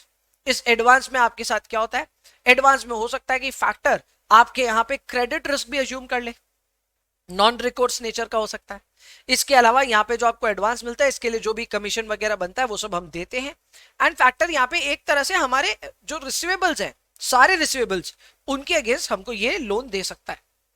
बट वहीं पे अगर हम बिल डिस्काउंटिंग की बात करें तो पहला तो बिल डिस्काउंटिंग एक ऐसी एक्टिविटी है जहां पे अगर हमें कोई प्रोमिसरी नोट या फिर कोई भी तरह का बिल्स ऑफ एक्सचेंज मिला होगा तो हम उसको बैंक के सामने प्रेजेंट करते हैं, बैंक उसको डिस्काउंट करके हमको पैसे एडवांस में दे देती है। लेकिन इसमें एक कैच है, कल को अगर वो बिल्स रिसीवेबल या फिर वो प्रोमिसरी नोट कल को अगर डिसऑनर हो जाता है तो उस केस में बैंक हमें पकड़ेगी और हमारे से वापस वसूली ले लेगी, यानी कि वो नॉन रिकोर्स नेचर का नहीं है, ये एक अलग बात है। इसके अलावा बिल डिस्काउंटिंग के बाद और फर्दर रीडिस्काउंटिंग भी पॉसिबल होती है। बिल डिस्काउंटिंग सारे डेटर पे नहीं होती बल्कि उसी डेटर पे होती है जो कि आपके रिलेटेड टू व्हाट है, रिलेटेड टू बिल्स रिसीवेबल है। तो काफी सारे हैं ऐसे डिफरेंसेस जिसकी वजह से एक सिग्निफिकेंट आंसर यहां पे बन सकता है। क्या क्या पॉइंट्स है एक बार देख लेते हैं। पहला बोला फैक्टरिंग एक ब्रॉडर टर्म है क्योंकि ये सारे डेट्स को कवर कर सकता है। डिस्काउंटिंग सिर्फ उन्हीं डेटर्स को कवर करता है जो कि अकाउंट्स रिसीवेबल में कैप्चर्ड है, एकदम सही बात है। नेक्स्ट है फैक्टर परचेज कर लेता है ट्रेड डेट को, जबकि डिस्काउंटिंग सिर्फ एक एडवांस अरेंजमेंट जैसा ही है। फैक्टर विदाउट रिकोर्स भी आ सकता है लेकिन डिस्काउंटिंग हमेशा रिकोर्स के साथ ही आता है। डिस्काउंटिंग में फर्दर रीडिस्काउंटिंग पॉसिबल है, इस तरह का कोई भी प्रोविजन फैक्टरिंग में पॉसिबल नहीं है। फैक्टरिंग में purchase and collection of debt, management of sales receivable, assumption of creditors, ये सारे ना एडिशनल चीजें हो सकता है क्लब इन हो जाएं, बट डिस्काउंटिंग में ऐसा कुछ नहीं होता। Discounting is a simple provision of financing your bills of exchange and वही तरीका यहाँ पे हो रहा है। और 2-3 पॉइंट्स और हैं, अगर आप चाहें तो पढ़ सकते हैं, बट मेरे हिसाब से शुरुआत के 4-5 पॉइंट से भी आपका एक बढ़िया आंसर बन जाएगा जिसमें आप फॉरफेटिंग वर्सेस बिल डिस्काउंटिंग को यहाँ पे डिफरेंशिएट कर सकते हैं। नेक्स्ट अब इस एडीआर, फिर से रिपीट क्वेश्चन है, हम एडीआर पहले ही बात कर चुके हैं, जिस तरह जीडीआर था वैसे ही एडीआर है। डिफरेंस इतना सही है बच्चा कि यहाँ पे जो हमारे डिपॉजिटरी रिसीट्स हैं वो इशू हो रहे हैं यूएस में और डिनोमिनेटेड भी हैं डॉलर्स में, बस इतनी सी बात का ध्यान रखिएगा। Next up is a new chapter which is tools for financial analysis and planning, ratio and cash flow and fund flow। ये 3 टॉपिक से मिला करके यहाँ पे थ्योरेटिकल शॉर्ट नोट्स हैं, जिसमें पहले ही आता है विंडो ड्रेसिंग। क्योंकि हम रेशियोज की बात कर रहे हैं तो विंडो ड्रेसिंग की बात करनी जरूरी है। विंडो ड्रेसिंग एक तरह का मैनिपुलेशन ऑफ अकाउंट्स है, मैनिपुलेशन ऑफ फाइनेंशियल रिपोर्टिंग है, जहां पे हम अपने पीएल और बैलेंस शीट में करते हैं कुछ ऐसे सिग्निफिकेंट छेड़छाड़ जो कि ऑब्वियसली रॉन्ग है, रॉन्ग अकाउंटिंग ट्रीटमेंट की वजह से की गई है और हमारे अकाउंट्स को और अट्रैक्टिव दिखाने की कोशिश की गई है जो कि एक्चुअल में नहीं है। क्या ये लीगल है? नहीं, इलीगल है। एंड ऑब्वियसली ये हम करना इसलिए चाहते हैं ताकि हमारे रेशियोज बेटर दिखें, हमारी फाइनेंशियल रिजल्ट्स बेटर दिखें, हमारे फाइनेंशियल पोजीशन बेटर दिखे। ऑब्वियसली इस तरह के काम को बचना चाहिए और वैसे ये गवर्नेंस इश्यूज का एक पार्ट बन जाता है। Next is debtor turnover ratio. अब इस तरह के शॉर्ट नोट्स आना I think is the biggest advantage आपको जो हो सकता है, क्योंकि डेटर टर्नओवर रेशियो जैसे जो रेशियोज होते हैं इनका जो शॉर्ट नोट होता है बहुत आसान हो जाता है। नंबर 1, डेटर टर्नओवर रेशियो का सिर्फ फॉर्मूला लिखने से ही आपका काम बन जाता है। The formula is credit sales divided by average debtors. इसके अलावा अगर आपको यहाँ पे डेटर टर्नओवर रेशियो एक्सप्लेन करना पड़े तो आप बोल सकते हो कि ये एक एक्टिविटी रेशियो है जो कि ये तय करता है या ये बताता है आपको कि डेटर में आपके जितने पैसे ब्लॉक्ड है उसके मुकाबले आप कितने गुना सेल्स करके दिखाते हो। हायर द बेटर का ये नंबर अपने लिए बेस्ट है। इसके अलावा ये यूटिलाइजेशन ऑफ वर्किंग कैपिटल का भी एक अच्छा उदाहरण देता है, अच्छे से समझाता है कि हम अपने जितने पैसे ब्लॉक करते हैं डेटर्स में उसके मुकाबले क्या हम बढ़िया बिजनेस करते हैं या कम बिजनेस करते हैं। डेटर टर्नओवर रेशियो को आप इंडस्ट्री एवरेज के साथ कंपेयर करके ये पता लगा सकते हैं कि आपकी जो एवरेज कलेक्शन पीरियड है वो कम है कि ज्यादा है, आपकी क्रेडिट पॉलिसी सही है कि गलत है। ये सारी चीजों का पता लगाया जा सकता है only by way of debtor turnover ratio. तो सोचिए कितनी बातें हैं करने को, अब जितनी बातें हैं उतनी बातें यहां पे लिख सकते हैं। इस तरह के शॉर्ट नोट्स आना इज द बिगेस्ट एडवांटेज और मेरे ख्याल से इसमें कोई खास प्रिपरेशन में मेहनत भी नहीं लगेगी। आगे बढ़ते हैं, advantages of ratio analysis. Well, ratio analysis के बहुत ज्यादा बड़े बड़े एडवांटेजेस हैं। आप इसमें ट्रेंड एनालिसिस कर सकते हैं, आप ईयर ऑन ईयर ये देख सकते हैं कि आपका बिजनेस बढ़ रहा है कि घट रहा है, कैसे रेशियोज को कंपेयर करके। आप लिक्विडिटी, सॉल्वेंसी, प्रॉफिटेबिलिटी कोई भी चीज की असेसमेंट कर सकते हैं यूजिंग रेशियोज। आप इंटरफर्म कंपैरिजन भी कर सकते हैं। इंटरफर्म कंपैरिजन में ये होता है कि आप अपनी कंपनी को किसी ऐसी कंपनी से कंपेयर कर रहे हैं जो कि हो सकता है आपसे साइज में डिफरेंट हो, छोटी या बड़ी कंपनी हो, लेकिन फिर भी कुछ पैरामीटर्स पे आप कंपैरिजन कर सकते हैं by way of ratio analysis. इसके अलावा क्रेडिटर्स और बैंक्स के लिए भी रेशियो एनालिसिस काफी क्रिटिकल है, क्योंकि interest coverage ratio, debt service coverage ratio जैसे जो फॉर्मूले हैं ये क्रेडिटर्स और सप्लायर्स के लिए भी इंपॉर्टेंट है। ये बातें यहाँ पे सारी लिखी हुई है, liquidity, solvency, profitability, interfirm comparison, trend analysis and commercial bankers and trade creditors. आप खुद सोचिए, मुझे सारे पॉइंट्स याद रह गए, तो ऑब्वियसली इजी आंसर है, एंड अगर आप याद करना चाहो तो आपको सारे पॉइंट्स याद हो जाएंगे। Next step is defensive interval ratio. Class के दौरान हमने पढ़ा था डिफेंसिव इंटरवल रेशियो, जिसको हम बेसिक डिफेंसिव इंटरवल के नाम पे पढ़े हुए हैं। एंड ये बहुत सिंपल सा फॉर्मूला होता है जहां पे आप ये देखते हैं कि आपके पास में कितना कैश, बैंक और मार्केटेबल सिक्योरिटीज है, यानी आपके पास लिक्विड एसेट्स कितने हैं, एंड इन लिक्विड एसेट्स के मुकाबले आपका डेली ऑपरेटिंग कॉस्ट कितना है। तो आप अपने डेली ऑपरेटिंग कॉस्ट को यहाँ डिवीजन में रखते हैं और ये पता लगाते हैं कि जितनी आपके पास लिक्विडिटी है उसमें कितने दिन तक आप अपने ऑपरेशंस को संभाल करके चल पाओगे। लेजेंड्स का ये मानना है that this is even better than current ratio and liquid ratio which we use to identify the liquidity position of the company. हालांकि इसके डिसएडवांटेजेस भी है जो कि डिटेल में अगर आप पढ़ना चाहें तो पढ़ सकते हैं। क्लियर? लेकिन दो तीन बातें जो इंपॉर्टेंट है वो यहाँ पे ऑलरेडी मेंशन्ड है कि भाई इसका फॉर्मूला क्या है, नंबर 2 इसका काम क्या है। गुड, आगे बढ़ते हैं। Next step is cash flow versus fund flow. Cash flow fund flow में वैसे तो कोई खास लंबा चौड़ा डिफरेंस नहीं होता है, पर इनके ऑब्जेक्टिव में डिफरेंसेस आ जाते हैं। कैश फ्लो का काम ये है, ये आइडेंटिफाई करके देना कि हमारे कितने कैश इनफ्लोज हैं, कितने कैश आउटफ्लोज हैं, हमारा net change in cash and cash equivalent क्या हुआ, and eight the same time हमारे कैश फ्लोज कौन से नेचर के हैं, क्या वो ऑपरेटिंग है, फाइनेंसिंग है या इन्वेस्टिंग है, इसका पता लगाना है। कैश फ्लो स्टेटमेंट बना लो। Fund flow on the contrary अलग अलग चीजें पेश करता है। फंड फ्लो पहला तो आपको यह बताता है कि आपके वर्किंग कैपिटल में नेट में क्या चेंज आया ईयर ऑन ईयर बेसिस पे। इसके अलावा आपको यह भी कैलकुलेट करके बताता है कि आपको फंड फ्रॉम ऑपरेशंस कितने हुए, एंड लास्ट में आपको यह भी बताता है कि दो बैलेंस शीट्स के बीच में जो डिफरेंसेस आए वो किन रीजंस की वजह से आए, कौन सी चीज बढ़ी, कौन सी चीज घटी, हर चीज का हिसाब ये देता है। तो इसका बेस्ट पार्ट ये है कि ये दो बैलेंस शीट्स के बीच में हुए लगभग सारे ट्रांजैक्शंस को समराइज करके आपको बता देता है। तो फंड फ्लो काफी ज्यादा इंफॉर्मेशन प्रोवाइड करता है in comparison to cash flow statement, लेकिन दोनों अपनी अपनी जगह है। यहां बात लिखा है कि कैश फ्लो में आप इनफ्लोज और आउटफ्लोज को शो करते हो, वहीं पे अगर हम फंड फ्लो की बात करें तो वो ये शो करता है कि आपकी फाइनेंशियल पोजीशन में जो बदलाव आया वो क्यों आया। दूसरा, आप कैश फ्लो में ये देखना चाहते हो कि आपका कैश कैसे मूव किया, so you want to find out the movement in cash. वहीं पे फंड फ्लो की बात करें तो you actually want to find out the reasons why your financial position has changed. Cash basis use होता है, cash counting, cash basis of accounting use होता है जब आप कैश फ्लो स्टेटमेंट बनाते हो। फंड फ्लो में आप अक्रूवल से भी कर सकते हो। एंड फाइनली कैश फ्लो एक शॉर्ट टर्म प्लानिंग के लिए है, जबकि फंड फ्लो एक लॉन्ग टर्म एनालिसिस के लिए है। Next question is profit margin और टर्नओवर रेशियो क्या एक इंडस्ट्री का दूसरे इंडस्ट्री से कंपेयर किया जा सकता है? जवाब है जी नहीं। एक इंडस्ट्री को दूसरे इंडस्ट्री से कंपेयर नहीं किया जा सकता क्योंकि यूनिट्स ही आइडेंटिकल नहीं है। अब आप खुद ही सोचिए, kirana shop versus an electronic shop, इन दोनों में कितना डिफरेंस होगा। एक किराना शॉप बहुत फास्ट मूविंग आइटम्स रखता है, तो उसके यहाँ पे बहुत तेजी से चीनी, दाल, जो कुछ भी है बिकती रहती है। तो उनके यहाँ पे इन्वेंट्री और सेल का अगर आप कंपैरिजन करेंगे तो ये एक इलेक्ट्रॉनिक डिपार्टमेंट से एकदम डिफरेंट रहेगा। इलेक्ट्रॉनिक में इतने फास्ट मूविंग नहीं होते गुड्स, तो वहां पे इन्वेंट्री रहती है, हाँ सेल्स भी रहती है, लेकिन इन्वेंट्री और सेल्स का जो रेशियो निकल करके आएगा वो इतना ज्यादा हाई नहीं आएगा। वहीं पे inventory turnover ratio for a ration shop will be very very high. तो आप खुद ही समझ सकते हैं कि दो अलग अलग वर्टिकल्स या फिर दो अलग अलग इंडस्ट्री में काम करने वाली कंपनियां आपस में जब कंपेरेबल ही नहीं है तो हम काय को कंपेयर कर रहे हैं उसको रेशियो एनालिसिस से। यही बात यहाँ पे लिखनी है आपको कि अगर मोटा मोटा मेरे से पूछें कि क्या प्रॉफिट मार्जिन और टर्नओवर रेशियोज को आपस में कंपेयर किया जा सकता है, मैं कहूंगा नहीं किया जा सकता। इसके लिए बहुत नेसेसिटी है कि आप एक ही इंडस्ट्री के अंदर कंपेयर कर रहे हैं। एंड इनफैक्ट सच्चाई बता रहा हूं अपनी एक्सपीरियंस से, that it is not just about one industry, it is also very important that the comparison you are drawing between the two companies is also relevant only when the two companies are actually comparable. अगर कंपनियां अलग अलग चीजें बनाती हैं तो भी वो कंपेरेबल नहीं हो सकती। जैसे एग्जांपल के तौर पे आप सोचते होंगे कि नेस्ले और ब्रिटानिया दोनों को हम कंपेयर कर लेते हैं, नहीं हो सकता। दोनों ही एफएमसीजी में मैं मान गया, लेकिन नेस्ले बेबी फूड में है, Britannia biscuits and breads and बाकी सारी चीजों में है, तो दोनों कंपेरेबल नहीं है। तो आप ये समझ करके रखो कि इवन इफ एक इंडस्ट्री में हो फिर भी कंपैरिजन ड्रॉ हो, ऐसा भी जरूरी नहीं है ये तो अलग अलग इंडस्ट्री की बात करें होगा ही नहीं कंपैरिजन।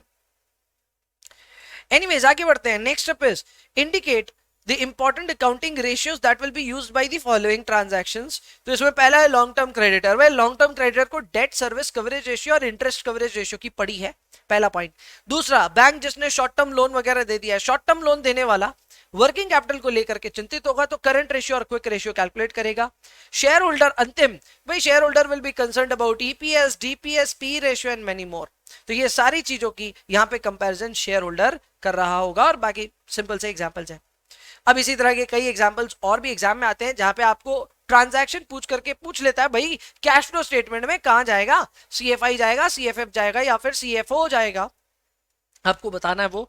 अगेन ये रीडिंग कैटेगरी है, एक बार इसको पढ़ लेना। हालांकि हमने सवाल इतने बढ़ाए हैं, इनफैक्ट हमने अकाउंट्स में इतने कैश फ्लो सवाल बनाए कि ये सारे ट्रांजैक्शंस आपके देखे हुए हैं। नेक्स्ट एक और है, वो भी देख लेना। नेक्स्ट आया debt service coverage ratio. Now this is very very important. Debt service coverage ratio ना कि सिर्फ थ्योरी के लिए बल्कि प्रैक्टिकल्स के लिए भी इंपॉर्टेंट है। पर फिर भी अगर ये थ्योरी में आए तो किन किन बातों का ध्यान रखना है।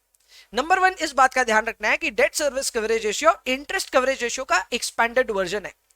इंटरेस्ट कवरेज रेशियो ये देखता है कि ईबीआईटी बाय इंटरेस्ट क्या है, एंड एक तरह से ये पता करने का काम करता है कि कंपनी के ऑपरेटिंग इनकम्स उसके इंटरेस्ट लायबिलिटी के मुकाबले कितने गुना है। जितना ज्यादा गुना उतना बढ़िया। लेकिन डेट सर्विस कवरेज रेशियो ये कहता है कि इंटरेस्ट कवरेज रेशियो पूरी पिक्चर शो नहीं करता, वो सिर्फ ये शो करता है कि कमाई के मुकाबले खर्चा कितना है इंटरेस्ट के नाम का। पर दरअसल ये लड़ाई तो कैश फ्लोज की है।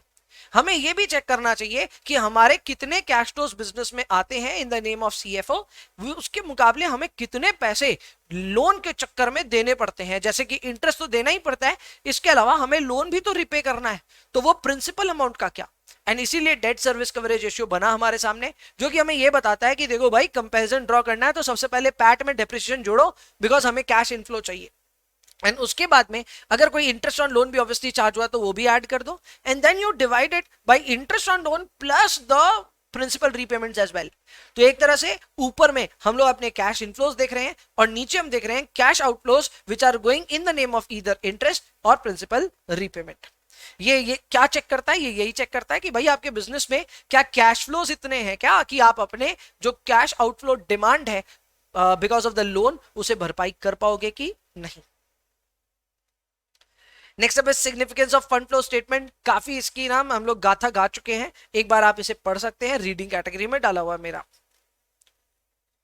चलो इसी के साथ ये चैप्टर भी खत्म। Next we are moving on to a next chapter which is working capital management. आइए जी वर्किंग कैपिटल मैनेजमेंट में आ जाते हैं। वर्किंग कैपिटल मैनेजमेंट में सबसे पहला ही पॉइंट ये आता है कि वर्किंग कैपिटल हमें कितना मेंटेन करना है, ये पता कैसे चलेगा। वेल पता करने के लिए आप अपने बिजनेस का पता करो, बिजनेस का नेचर क्या है, कितने पीरियड के लिए आप वर्किंग कैपिटल मेंटेन करना चाहते हो, आपका बिजनेस का वॉल्यूम क्या है, रॉ मटेरियल कितना महंगा आता है, लेबर इंटेंसिव है या फिर मशीनों से काम होता है, वर्किंग कैपिटल का टर्नओवर क्या है, यानी बेसिकली आपका कैश कन्वर्जन साइकिल क्या है, टर्म्स ऑफ क्रेडिट क्या है, सीजनैलिटी क्या है, इन सारी चीजों को हम लोग यहाँ पे चेक करते हैं। एंड यही सारे हमारे डिटर्मिनेंट्स हैं वर्किंग कैपिटल के। Next up is danger of इनएडिक्वेट amount of working capital. अगर आपके पास वर्किंग कैपिटल की कमी हो जाए तो क्या समस्याएं होती है। अगर आपके पास वर्किंग कैपिटल की कमी हो जाए तो पहला तो आपके सारे ऑपरेशनल प्लान्स ऐसे के ऐसे धरे के धरे रह जाएंगे। दूसरा बिजनेस की ग्रोथ पे भी इसका इंपैक्ट आएगा। तीसरा ऑपरेशनल इनएफिशिएंसीज होगी, यानी कि ऑपरेशंस ठीक से नहीं कर पाओगे। फिक्स एसेट्स की अंडर यूटिलाइजेशन होगी। क्रेडिट मार्केट में भी ना मतलब आपको मिलेगा नहीं। अगर आपका वर्किंग कैपिटल डामाडोल है, आपकी सिचुएशन सही नहीं है और मार्केट में ये खबर है, तो आपको कोई लोन भी नहीं देगा। एंड अंत में ऑब्वियसली कंपनी की गुडविल पे इंपैक्ट आता है। जब मैं वर्किंग कैपिटल की बात करता हूं और इनएडिक्वेट अमाउंट ऑफ वर्किंग कैपिटल की बात करता हूं तो कई कंपनियों का मेंशन आता है दिमाग में, खास करके एविएशन सेक्टर का। इसमें मैंने क्लास में भी स्पाइसजेट का एग्जांपल आपको दिया होगा कि स्पाइसजेट की भी यही प्रॉब्लम हो गई थी। Even though the company has aircrafts and everything, and in fact अभी रिसेंटली गो एयर का क्या हाल हुआ ये भी हमें पता है। तो इनके पास में वर्किंग कैपिटल की समस्याएं हैं, कैश नहीं है, इनके जो करंट लायबिलिटीज है उनको भी पे ऑफ करने की इनके पास में फंडिंग नहीं बच रही है। तो ये एविएशन सेक्टर का मैं कह सकता हूं दुर्भाग्य है, पर जो भी है। तो ये जो है ये अपनी कंपनी की रेपुटेशन पे भी इंपैक्ट डालता है। नेक्स्ट आया अपना कि भाई company is currently facing working capital crunch, you are required to discuss the various areas that you would like to look into and suggest the ways by which company can overcome the problem. Well, भाई company में अगर working capital को लेकर के कोई समस्या चल रहा है तो सबसे पहले तो ढंग से आइडेंटिफाई करो कि आपकी वर्किंग कैपिटल रिक्वायरमेंट है तो क्या है। दूसरा, कैश फ्लो और फंड फ्लो स्टेटमेंट या कैश फ्लो और कम से कम कैश प्रोजेक्शन बनाओ, ताकि आपको पता रहे किस वक्त आपके पास कैश की कमी आएगी, किस वक्त कैश आपके पास सरप्लस रहेगा। ये बहुत इंपॉर्टेंट होता है, क्योंकि जब सरप्लस होगा तब हम चाहेंगे कि हमारा कैश हम कहीं पार्क करें, यानी कोई इन्वेस्टमेंट कर दें, और जब सरप्लस नहीं होगा, उल्टा शॉर्टफॉल होगा, तब उन इन्वेस्टमेंट्स को लिक्विडेट करने का मन बनाएंगे। इसके अलावा अपनी इन्वेंट्री मैनेजमेंट सिस्टम को ठीक करना चाहेंगे। हो सकता है हम ओवर इन्वेस्ट कर रहे हैं इन इन्वेंट्री हमारे यहाँ पाइल्ड अप है, एंड ये एक बहुत बड़ा सिग्निफिकेंट रीजन हो सकता है why working capital is in a problematic state. इसके अलावा क्रेडिट मैनेजमेंट सुधारेंगे, क्रेडिट मैनेजमेंट पॉलिसी सुधारेंगे, यानी कि डेटर से जल्दी पैसे लेकर के आने की चेष्टा करेंगे। इसके अलावा फंड फ्लो, डब्ल्यूआईपी की एनालिसिस भी करेंगे, और कलेक्टिवली सब में मिल करके काम करेंगे। बॉमल्स मॉडल नेक्स्ट मॉडल आ गया। बॉमल्स मॉडल वही वो ईओक्यू वाला मॉडल है, जिससे हम ये डिसाइड करते हैं कि हमारे पास ऑप्टिमली कितना कैश बैलेंस होना चाहिए। वेल, ऑप्टिमल कैश बैलेंस आपके पास कितना होना चाहिए, ये डिपेंड करता है दो तीन चीजों पे, जिसमें ए, एफ, ओ, ये तीन चीजें आ जाती हैं। A is your annual requirement of cash, F is the fixed cost per transaction, and O is your opportunity cost of money, यानी कि आपका इंटरेस्ट कॉस्ट। करेक्ट। तो इसमें यहाँ पे यही बोला है कि भाई ऑप्टिमम ऐसा रखो लेवल जहां पे आपका cost of holding the cash and cost of transaction, ये दोनों आपस में बैलेंस होकर के मिनिमम कॉस्ट लेकर के आए। क्योंकि इसमें ये बात लिखी गई है कि अगर आपके पास पैसे की कमी होगी तो फिर आपको अपनी मार्केटेबल सिक्योरिटीज को बेच करके उसमें से पैसे जनरेट करने पड़ेंगे, और अगर आपके पास सरप्लस हो गया तो आपको इन्वेस्ट करना पड़ेगा in the marketable securities, and every time when you deal in marketable securities you will have to pay brokerages, तो वो आपके लिए ट्रांजैक्शन कॉस्ट होंगे। तो इसलिए बोला है कि एक ऑप्टिमम बैलेंस लेकर के चलो, इतना जिसमें हमें बार बार इन सिक्योरिटीज में ट्रांजैक्शन भी नहीं करने पड़े। दूसरा, कल को हम बहुत ज्यादा कैश हाथ में रख ले तो उसका अपॉर्चुनिटी कॉस्ट भी बढ़ जाता है, तो हम वो भी नहीं चाहेंगे। तो ऐसा कैसे बैलेंस करें, तो इसके लिए वो ईओक्यू वाला इक्वेशन लगाया जा सकता है, जिसमें ए, एफ, ओ, ये तीन हम लोग इनपुट्स यूज कर रहे हैं। मैं ऑलरेडी बता चुका हूं कि ये ए, एफ, ओ है क्या। अब इसके कुछ अजम्पशंस भी हैं, कुछ अच्छे अजम्पशंस हैं, कुछ बुरे हैं। एक अजम्पशन ये है कि आपको अपने पूरे साल भर में कितना कैश लगेगा ये आपको अभी से पता है। अब कैसे पता हो सकता है, लेकिन फिर भी annual requirement of cash can be predicted. इसके अलावा हमारा होल्डिंग कॉस्ट और हमारा ट्रांजैक्शन कॉस्ट, ये सभी चीजें हमें सर्टेनिटी के साथ मालूम है, ये इसका एक अजम्पशन है। इसके अलावा सारे कॉस्ट कांस्टेंट भी रहेंगे, मतलब ये भी पता है कि जो एफ है, जो ओ है, वो सब कांस्टेंट रहने वाला है, तो भाई जो है सो है। इसके अलावा ये और पॉइंट है कि आपकी जो एनुअल रिक्वायरमेंट है वो कोई सीजनैलिटी फॉलो नहीं करेगी, वो कंसिस्टेंट रहेगी थ्रू आउट द ईयर। यानी आपका जो कैश फ्लो है डेली रिक्वायरमेंट, वो निकाला जा सकता है by taking your annual requirement divided by 360। अब आप खुद ही सोच लो कि डेली आपकी कैश रिक्वायरमेंट सेम रहेगी, ऐसा जरूरी थोड़ी ना है। तो ये एक क्रिटिकल अजम्पशन है जो इन्होंने ले लिया, एंड ऑब्वियसली इसके वजह से इस मॉडल के हो सकता है लिमिटेड यूसेज हो आगे जाके। Next up is hedging approach. बहुत अच्छा क्वेश्चन है, लेकिन अगेन इस तरह के क्वेश्चंस के लिए स्टूडेंट्स एकदम तैयार नहीं है। सिंपल कॉन्सेप्ट है इसका। सिंपल कॉन्सेप्ट ये कहता है कि भाई अगर आपको शॉर्ट टर्म के लिए फंडिंग मिली है तो शॉर्ट टर्म के एसेट्स में ही इन्वेस्ट कीजिए, और अगर लॉन्ग टर्म के लिए फंडिंग मिली है तो लॉन्ग टर्म के एसेट्स में इन्वेस्ट कीजिए। अब आप पूछेंगे एग्जाम्पल दे दीजिए, तो बहुत सिंपल है। मैंने एक लोन ले लिया बैंक से जो कि 15 साल का है, तो मैं उसे घर खरीद सकता हूं, क्योंकि घर भी एक लॉन्ग टर्म एसेट है और मेरा लोन भी एक लॉन्ग टर्म लोन है। पर अगर मुझे लोन मिलता है सिर्फ 1 महीने के लिए, क्या मैं उसे रियल एस्टेट खरीद सकता हूं? छोड़ो रियल एस्टेट, क्या मैं उसे एसी भी खरीद सकता हूं? जवाब है नहीं, क्योंकि 1 महीने में हमारे एसी के पैसे तो हमें मिलेंगे नहीं। एंड इसी वजह से मैच करना बहुत ज्यादा इंपॉर्टेंट होता है कि आपकी फाइनेंसिंग किस नेचर की है और आपकी इन्वेस्टिंग किस नेचर की है। इसको हम फाइनेंस में कोर लेवल पे बोलते हैं एसेट लायबिलिटी मैनेजमेंट। इसी को हेजिंग अप्रोच का नाम दे दिया गया है। Asset liability management usually banks और पोर्टफोलियो कंपनीज के लिए रेलेवेंट होता है, ठीक है, मतलब पोर्टफोलियो मैनेजर्स के लिए रेलेवेंट होता है, पर यहाँ पे इसे हम लोग बोल रहे हैं हेजिंग अप्रोच। अब हेजिंग अप्रोच भी अपने को यही सिखाता है कि देखो भाई, अगर आपको वर्किंग कैपिटल के लिए कोई भी फाइनेंस मिला है तो आप उसमें भी ये डिफरेंशिएट करो कि वो फाइनेंस आपको शॉर्ट टर्म नीड्स के लिए मिला है या फिर रिलेटिवली लॉन्गर टर्म नीड्स के लिए मिला है। अगर लॉन्गर टर्म नीड्स के लिए तब आप उसे इन्वेंट्री में डाल दो या फिर ऐसे वर्किंग कैपिटल के पार्ट्स में डाल दो जो कि थोड़ा टाइम लेंगे पैसे जनरेट करने में। पर अगर आपको लगता है कि नहीं भाई हमारा तो शॉर्ट टर्म नीड्स ही है, तो उसको शॉर्ट टर्म नीड्स में ही डालो। Next up are gross working capital, net working capital और वर्किंग कैपिटल गैप। इनको हमें चेक करना है इनका क्या वैल्यूज होता है। तो भाई gross working capital is nothing but current assets, याद रखना है इस बात को। नेट वर्किंग कैपिटल होता है CA minus CL, raw form में यही है। एंड नेक्स्ट आता है वर्किंग कैपिटल गैप। तो भाई वर्किंग कैपिटल गैप क्या है? Working capital gap is just CA minus CL. बस इसमें एक बात होती है कि आप कोई भी तरह का बैंक फाइनेंस को यहाँ पे इंक्लूड नहीं करते हो सीएल के अंदर, हल्का सा डिफरेंस है, ठीक है ना। तो ये जो वर्किंग कैपिटल गैप है ये नेट वर्किंग कैपिटल जैसा ही दिखता है, पर इसमें एक थोड़ा सा कैविएट है, और वो कैविएट यही है कि आप जो बैंक फाइनेंसेस हैं उनको इंक्लूड नहीं करोगे। सिंपल टर्मिनोलॉजीज हैं एकदम, बस बेसिक चीजें आप समझाओगे तो आपका काम हो जाएगा। नेक्स्ट अप है describe stochastic model of cash management. ये मिलर एंड और मॉडल जो था ये वही मॉडल है। ये आपको बेसिकली दो बैंड्स बताता है कि आपका पैसा ऑप्टिमम किस लेवल पे होना चाहिए। उस ऑप्टिमम लेवल के ऊपर एक बैंड होता है और उसके नीचे भी एक बैंड होता है।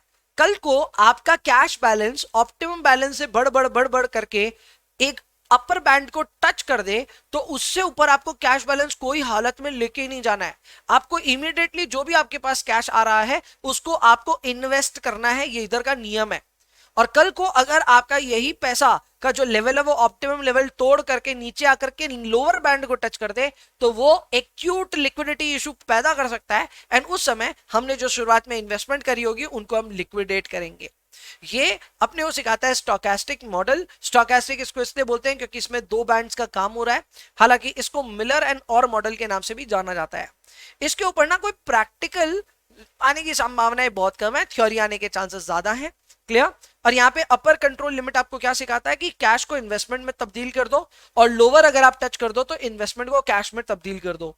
ऑप्टिमम लेवल कैलकुलेट करने का ये एक गंदा सा फॉर्मूला है, जो फॉर्मूला है 3FV डिवाइडेड बाई 4R, और फिर इसका अंडर रूट जब हम कर रहे हैं तो क्यूबिक अंडर रूट है, ठीक है।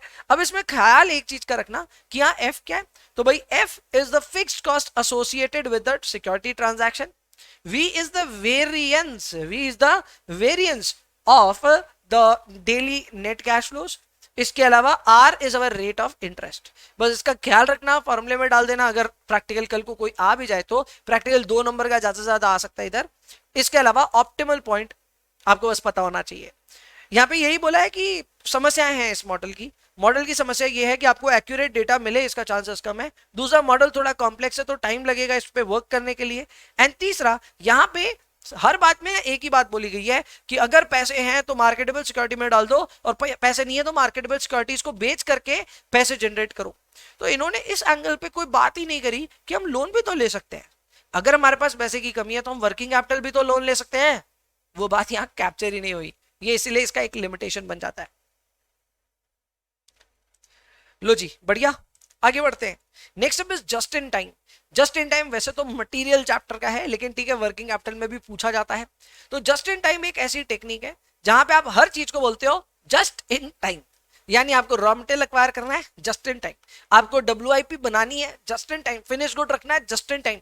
कोई भी चीज रेडी करके ही नहीं रखते हो, जब आपका डिमांड आने वाला है उसी समय रेडी करते हो। तो ये होता है just in time. Obviously just in time के बहुत एडवांटेजेस है। इससे आपके बिजनेस में वेस्ट कम से कम होता है, एफिशिएंसी स्ट्रॉन्गेस्ट होती है, इकोनॉमी रहती है, प्रॉफिटेबिलिटी बढ़ती है, क्या नहीं होता है। लेकिन इसमें बहुत इंपॉर्टेंट है कि आपका जो वेंडर नेटवर्क है वो आपके हिसाब से चलना चाहिए। इसमें चीजें आपके कंट्रोल के हिसाब से होनी चाहिए, नहीं तो जस्ट इन टाइम ही हो जाता है, ठीक है। यहाँ पे ये सारी बातें लिखी है कि अगर हम अपने वेस्ट को मिनिमाइज करना चाहते हैं और ऑप्टिमम एफिशिएंसी हासिल करना चाहते हैं तो हम अपने मटेरियल, कंपोनेंट, फिनिश गुड को प्रिसाइजली तब ही इंट्रोड्यूस करेंगे प्रोडक्शन प्रोसेस में जब उसकी जरूरत होगी। इसकी वजह से इन्वेंट्री कॉस्ट डेफिनेटली कम होगा, क्योंकि हम इन्वेंट्री रखते नहीं अपने पास में। हमारे कैश फ्लोज इंप्रूव होंगे, क्वालिटी कंट्रोल होगी, एफिशिएंसी, प्रोडक्टिविटी बढ़ेगी, शॉर्टर लीड टाइम्स होंगे, यानी कि फटाफट मंगा लेंगे ना। वेंडर से ऐसा एक अग्रीमेंट करेंगे कि भाई तू टाइम मत लगा, फोन करेंगे हाथों हाथ भेज देना, तो शॉर्टर लीड टाइम्स होंगी। कस्टमर की भी डिमांड हम जल्दी पूरी कर पाएंगे तो कस्टमर विल बी हैप्पी। और इसके अलावा स्ट्रॉन्गर सप्लायर रिलेशनशिप्स हो जाएंगे, वेस्ट रिडक्शन होगा और कंटिन्यूअस इंप्रूवमेंट होते जाएगा। नेक्स्ट चैप्टर की तरफ चलते हैं। Next chapter is cost of capital and capital structure, extremely important chapter. इस चैप्टर की अगर मैं बात आपको समझाऊं तो भैया सबसे पहला चीज यहाँ पे हम लोग को ना एक एक करके सारे अप्रोचेस पढ़ने हैं। तो इधर नेट इनकम अप्रोच पूरा अच्छे से समझाया गया है, बट मैं सोच रहा हूँ कि कैपिटल स्ट्रक्चर थ्योरीज को एक बार रिविजिट ही करवा दूं। तो सारी थ्योरीज एक बार रिविजिट कर लेते हैं, मेरे पास में ऑलरेडी उसके कुछ डायग्राम्स बने हुए हैं, उनके ऊपर चर्चा कर लेते हैं। आइए जी, सबसे पहले अभी आपको स्क्रीन पे दिख रहा है नेट इनकम अप्रोच। क्या है ये नेट इनकम अप्रोच? ये नेट इनकम अप्रोच बेसिकली एक ऐसा अप्रोच है जो कहता है कि अगर आप अपने बिजनेस में डेट बढ़ाते जाओगे तो इससे आपकी कंपनी की वैल्यूएशन बढ़ती ही जाएगी। बढ़ती जाएगी मतलब कितना, पूरा डेट भर दे क्या? हाँ, ये मॉडल तो यही कहता है। ये मॉडल कहता है डेट भर दो जितना चाहो, क्योंकि आपका के और केडी तो होता है कांस्टेंट। आप देख भी सकते हैं लाइनें ना वर्टिकल लाइनें नहीं है, मतलब इन द सेंस हॉरिजॉन्टल लाइनें हैं, वर्टिकल नहीं है। तो हॉरिजॉन्टल लाइन होने की वजह से यहाँ पे आप देख सकते हैं कि K is constant for any level of debt, वैसे ही KD is also constant for any level of debt. अब ये बहुत खतरनाक असम्पशंस है। ये असम्पशंस आपको ये बता रहे हैं कि अगर एक कंपनी डेट पे डेट लेते रहे तो बैंक वालों को इससे कोई तकलीफ ही नहीं है। बैंक वाले बोल रहे हैं ले लो और लोन ले लो। ऐसा होता नहीं है। जब ज्यादा लोन लेते हैं ना तो बैंकरप्सी की रिस्क बढ़ जाती है। इन्होंने उस चीज को अज्यूम कर लिया कि बैंकरप्सी नाम की कोई चीज नहीं होती। फिर इन्होंने ये भी मान लिया कि जो इन्वेस्टर है उनका भी जो एटीट्यूड है टुवर्ड्स रिस्क वो भी कांस्टेंट है, यानी कि अगर डेट बढ़ते जाएगा तो उसके वजह से वो लोग भी न्यूट्रल है और उनके केई में कोई चेंज आएगा नहीं। अब ये अजम्पशंस कितने होल्ड ट्रू करते हैं नहीं करते वो अलग बात है, लेकिन ये बात तय है कि अगर आपका केडी केई से सस्ता है और आप नॉन स्टॉप डेट पे डेट लिए जा रहे हो तो आपका ओवरऑल कॉस्ट ऑफ कैपिटल धीरे धीरे धीरे करके गिरते रहेगा। और जैसे जैसे आपका कॉस्ट ऑफ कैपिटल कम होगा वैसे वैसे आपकी कंपनी की वैल्यू भी बढ़ती जाएगी। तो ये बात तो सही है कि इनका जो कंक्लूजन है कि डेट ही डेट भर दो इससे आपकी कंपनी की वैल्यू बढ़ जाएगी, वो है तो सही, पर प्रॉब्लम्स है इस अप्रोच की। इसे कहते हैं नेट इनकम अप्रोच। पूरी कहानी तो मैंने समझाई है, साथ में इस डायग्राम को याद रखना, एग्जाम में अगर आए तो डायग्राम जरूर डालना, ठीक है। आगे बढ़ते हैं भैया। नेट इनकम के बाद नेक्स्ट क्या है? नेक्स्ट है नेट ऑपरेटिंग इनकम अप्रोच। ये वैसे same diagram MM approach without taxes में भी जा सकता है। अब यहां क्या हो रहा है? यहां पे ये हो रहा है कि आपका के ही चेंज होने लग गया। आप देखो सब कुछ सेम है, केडी सेम है, ठीक है ना, केडी कांस्टेंट है, पहले भी केडी कांस्टेंट था, अभी भी केडी कांस्टेंट है, लेकिन आपका के सडनली बढ़ना चालू हो गया। ऐसा क्यों? क्योंकि वो नाराज हो रहा है ना आपका शेयर होल्डर। आपकी शेयर होल्डर को इस बात से तकलीफ है कि आपका डेट इक्विटी रेशियो बढ़ते जा रहा है। कंपनी में अगर फाइनेंशियल रिस्क बढ़ेगी तो अल्टीमेटली उसका सारा इंपैक्ट आएगा शेयर होल्डर पे, एंड ऑब्वियसली शेयर होल्डर इस बात से डर रहा है, ज्यादा रिस्क प्रीमियम डिमांड कर रहा है, एंड उसका के बढ़ते जा रहा है। लेकिन फिर भी ये मॉडल भी ये मानता है कि अगर के बढ़ भी रहा है तो क्या फर्क पड़ता है? अरे भाई आलू महंगे हो तो हो, हम तो पनीर खाते हैं ये वाली बात हो रही है। सो बेसिकली हम तो अपने बिजनेस में डेट बढ़ा रहे हैं, तो डेट बढ़ाने की वजह से जरूर के ही एक्सपेंसिव हो रहा है, लेकिन क्योंकि हम सस्ती चीज खरीद रहे हैं और महंगी चीज को धीरे धीरे कम कर रहे हैं तो हमारा बजट गड़बड़ाएगा नहीं, ठीक है ना। तो ये कहता है, इसी वजह से केओ यहाँ पे कांस्टेंट है। अब आप कहेंगे सर ये मॉडल भी सही नहीं है। सही बात है, ये मॉडल सही नहीं है। ये मॉडल का ये कहना है कि आपका कैपिटल स्ट्रक्चर में कितना ही डेट बढ़ा लो या घटा लो, इससे आपकी कंपनी की वैल्यूएशन पे कोई फर्क नहीं पड़ेगा, जबकि ये गलत बात है। रियलिटी में फर्क पड़ता है, पर इन्होंने ये बोल दिया कि हमारा तो केओ कांस्टेंट रहेगा। केओ कांस्टेंट रहेगा तो कंपनी की वैल्यू भी कांस्टेंट आएगी, जो कि अपने आप में एक अच्छी बात है कि चलो मॉडल सिंपल तो बनाता है बट प्रैक्टिकल नहीं है। आगे बढ़ते हैं। ये नेट ऑपरेटिंग इनकम जिसे हम एनओआई अप्रोच कहते हैं वो भी हो गया, और एमएम साहब का भी हो गया without taxes. Next up is traditional approach. मेरे हिसाब से ये सबसे बेस्ट अप्रोच है। ट्रेडिशनल अप्रोच अब केई को भी बढ़ा रहा है और केडी को भी बढ़ा रहा है, आप देख सकते हैं। तो जैसे जैसे आपका डेट का लेवल बढ़ेगा आपका केई और केडी दोनों चढ़ रहा है। दोनों इसलिए चढ़ रहा है क्योंकि बैंकर को भी प्रॉब्लम है, ए इतना लोन काहे को ले रहे हो, और शेयर होल्डर को भी प्रॉब्लम है कि इतना लोन काहे को ले रहे हो। तो इस वजह से केई और केडी दोनों बढ़ रहा है, और केई और केडी के बढ़ने की वजह से आप नोटिस करो शुरुआत में तो आपको फायदा हो रहा है, क्योंकि शुरुआत में डेट लेने की वजह से आपको थोड़ा सस्ता कैपिटल मिल रहा है, तो आप थोड़ा थोड़ा करके ले रहे हो और आपको फायदा हो रहा है शुरुआत में। पर एक पॉइंट आएगा जहां पे आप अति कर दोगे, और उसके बाद अगर आप फिर भी लोन लेते रहते हो तो याद रखिए लोन भी महंगा होते जा रहा है और केई भी महंगा होते जा रहा है, एंड इसके वजह से आपका ओवरऑल कॉस्ट ऑफ कैपिटल एक यू शेप बना लेगा। यू शेप के लोवेस्ट पॉइंट पे अगर आप हो ना तब तक तो ऑप्टिमम डेट लेवल पे हो, पर अगर उससे जरा सा भी इधर तो प्रॉब्लम हो जाएगी। यही चीज यहाँ पे प्लॉट की है मैंने। केओ एक बढ़िया यू शेप बनाता है, इसके एकदम लोवेस्ट पॉइंट पे आप ऑपरेट कीजिए, वो आपके लिए बेस्ट है। वो एक बढ़िया बैलेंस है between equity and debt, capital structure में यही सिखाया जाता है। बाद बाकी आप इसके थोड़े भी इधर या थोड़े भी इधर ऑपरेट कर रहे हो तो आपको नुकसान हो रहा है और कंपनी की वैल्यू ऑप्टिमम नहीं है। इसके अलावा और भी थ्योरीज है भैया, हाँ थियोरेटिकली है, जैसे कि ट्रेड ऑफ थ्योरी है। ट्रेड ऑफ थ्योरी बहुत सिंपल सी बात ये बताती है कि देखो डेट लेने के अपने फायदे और नुकसान दोनों हैं। फायदा सबसे बड़ा ये है कि यहाँ पे आपको टैक्स सेविंग मिलती है। अगर आप इंटरेस्ट देते हो तो जाहिर सी बात है उस पर टैक्स आपका बचता है, डिविडेंड पे तो नहीं बचता, तो ये इसका फायदा है। पर इसका नुकसान ये है कि अगर आप ज्यादा लोन लेने लग जाओगे तो there will be a risk of financial distress, यानी कि आगे जाके बैंकरप्सी वगैरह हो सकता है। तो बैंकरप्सी होने का जो रिस्क है उसका भी तो कुछ ना कुछ कॉस्ट होगा।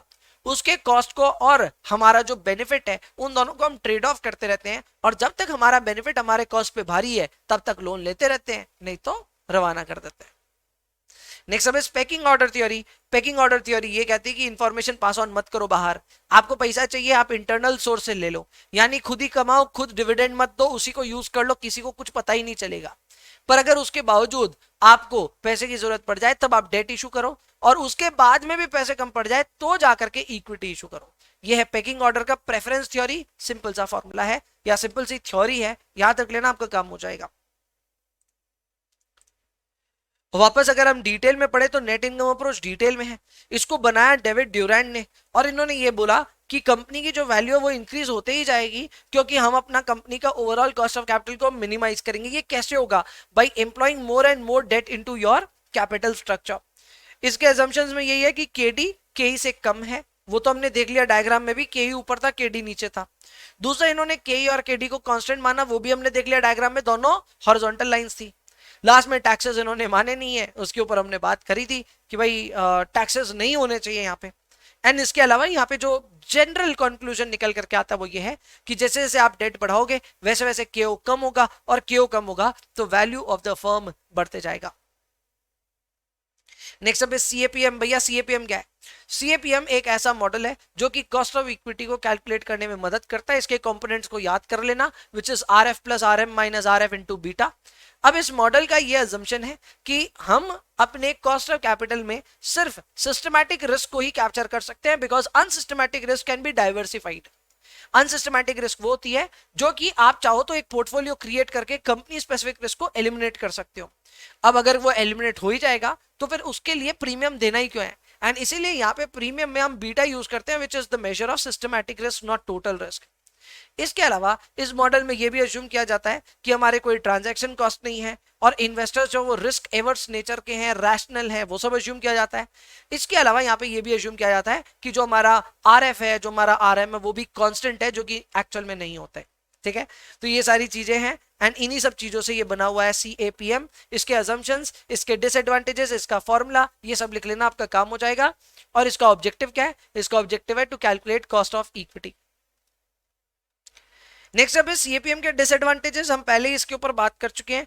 डिसएडवांटेज में यही है कि नंबर 1, ये रियल अजम्पशंस नहीं लेता, ऊट पटांग अजम्पशन लेता है, ये इसके डिसएडवांटेज है। नंबर 2, ये रिस्क फ्री रेट और मार्केट रिटर्न की वेरिएबिलिटी को कंसिडर नहीं करता, उनको कांस्टेंट मानता है। नंबर 3, ये डाइवर्सिफिकेशन की बात करता है कि हम अनसिस्टमैटिक रिस्क को तो डाइवर्सिफाई कर सकते हैं, what if we can not? इसका जवाब नहीं है इनके पास।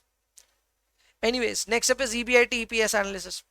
ईबीआईटी ईपीएस एनालिसिस जो है ये एक फंडामेंटल एनालिसिस है, एंड ये बहुत कोर चीज है कैपिटल स्ट्रक्चर में। ये आपको ये बताती है कि कितना ईबीआईटी होगा तो कितना ईपीएस होगा। इनफैक्ट अगर आप ये चेक करना चाहते हैं what is going to be the sensitivity in EPS because of change in EBIT, तो ये भी आप ईबीआईटी ईपीएस एनालिसिस से पता लगा सकते हो। इसके अलावा अगर आपको ये पता करना पड़े कि भाई मेरा ब्रेक इवन क्या होगा, मेरा इंडिफरेंस पॉइंट क्या होगा, ये सारी चीजें ईबीआईटी ईपीएस एनालिसिस के अंतर्गत ही आती है।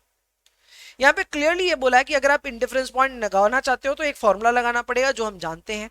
इंडिफरेंस पॉइंट वो पॉइंट होता है जहां पे दो कंपनियों में जो उनकी ओवरऑल ईपीएस है वो आ जाएगी सेम, और ईपीएस सेम आने के टाइम पे जब वो ईबीआईटी लेवल है जिस पे इनकी ईपीएस सेम आती है उसी को हम ढूंढ रहे हैं। इसके अलावा ईबीआईटी ईपीएस एनालिसिस ये भी पता करने में मदद करती है कि ईपीएस को हमारी कैसे इंपैक्ट आएगा ऑफ वेरियस फाइनेंसिंग ऑल्टरनेटिव्स। तो हम लोग एक सवाल बनाते हैं ना जिसमें 3 फाइनेंशियल प्लान्स होते हैं, उस पे हम ईपीएस कैलकुलेट करके चेक करते हैं किसमें हाईएस्ट आ रहा है। तो एक तरह से वो भी एक एसरटेनमेंट करने में मदद करता है कि कौन से फाइनेंशियल प्लान को हमें यस बोलना चाहिए। वैसे ब्रेक इवन को लेकर के भी यहाँ पे एक बात है कि अगर आप ईबीआईटी ईपीएस एनालिसिस की बात करो तो इसके ब्रेक इवन पे भी एक पॉइंट बनता है कि आपका कितना ईबीआईटी होना चाहिए ताकि आपका ब्रेक इवन आ जाए, तो वो भी यहाँ पे किया जा सकता है through EBIT EPS analysis. Question number 5 reading category में मैंने डाला है कि कॉस्ट ऑफ कैपिटल कैसे एक कंपनी का मिनिमम बेंचमार्क हो जाता है यील्ड का। वो एकदम सही बात है। कॉस्ट ऑफ कैपिटल हो जाता है हमारा कैपिटल पाने का खर्चा। जाहिर सी बात है अगर उसी कैपिटल को हम कहीं इन्वेस्ट करेंगे तो कम से कम खर्चा तो निकालने लायक रखेंगे। तो ये बहुत सिंपल सा कानून है। कोई चीज मैंने खरीदी है 200 रुपए में तो कम से कम 200 रुपए में तो बेचूं। अब यही चीज अगर कंपनियों के लेवल पे लागू हो जाए तो कंपनी ने अगर 12% पे अपना कैपिटल उठाया है तो जाहिर सी बात है कंपनी वुड ट्राई कि उनको 12% से ज्यादा ही रिटर्न मिले ऑन देयर इन्वेस्टमेंट्स। परफेक्ट। बहुत बड़ा सारा आंसर है, पढ़ लेना एक बार। Next is assumptions of MM के बहुत सारे assumptions हैं, इसको लिटरली याद करना पड़ेगा नहीं तो आप भूल जाओगे। सबसे पहला assumption इनका ये है कि मार्केट परफेक्ट होता है। और परफेक्ट मार्केट से ये क्या कहना चाहते हैं? ये कहना चाहते हैं कि किसी का भी कोई भी बाइंग या सेलिंग ऑफ सिक्योरिटीज रेस्ट्रिक्टेड नहीं है। इनफैक्ट शॉर्ट सेल भी कर सकते हो आप। यहाँ पे ये भी कहा गया है कि आप चाहो तो रिस्क रेट पे बोरो कर सकते हो, कोई रेस्ट्रिक्शन नहीं आपके ऊपर। इंटरेस्टिंग। ये मानते हैं कि लोग रैशनली बिहेव करते हैं, पगले कोई है ही नहीं दुनिया में। चलो ठीक है। ये भी बोलते हैं कि सभी लोग वेल इन्फॉर्म्ड हैं, ऐसा जरूरी नहीं है, वैसे मानते हैं ये लोग कि सब वेल इन्फॉर्म्ड हैं।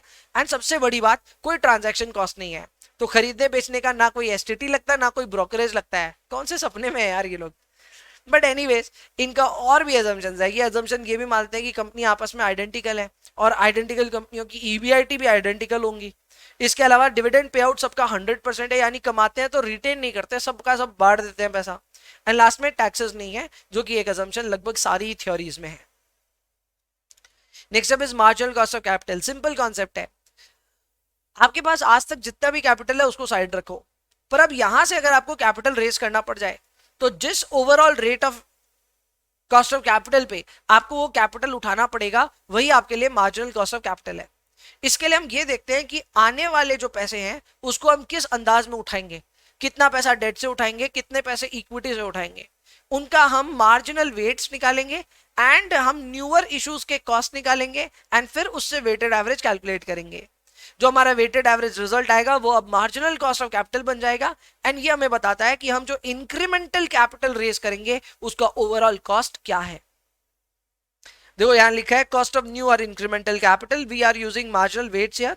The average cost of capital should be used to evaluate the impact of acceptance or rejection of entire capital expenditure on the value of the firm। ये तो एकदम सीधी सी बात है।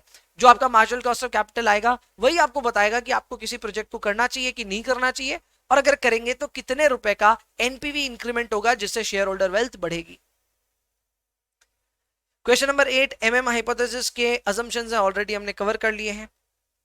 Question number 9 is about systematic and unsystematic risk. बहुत simple है।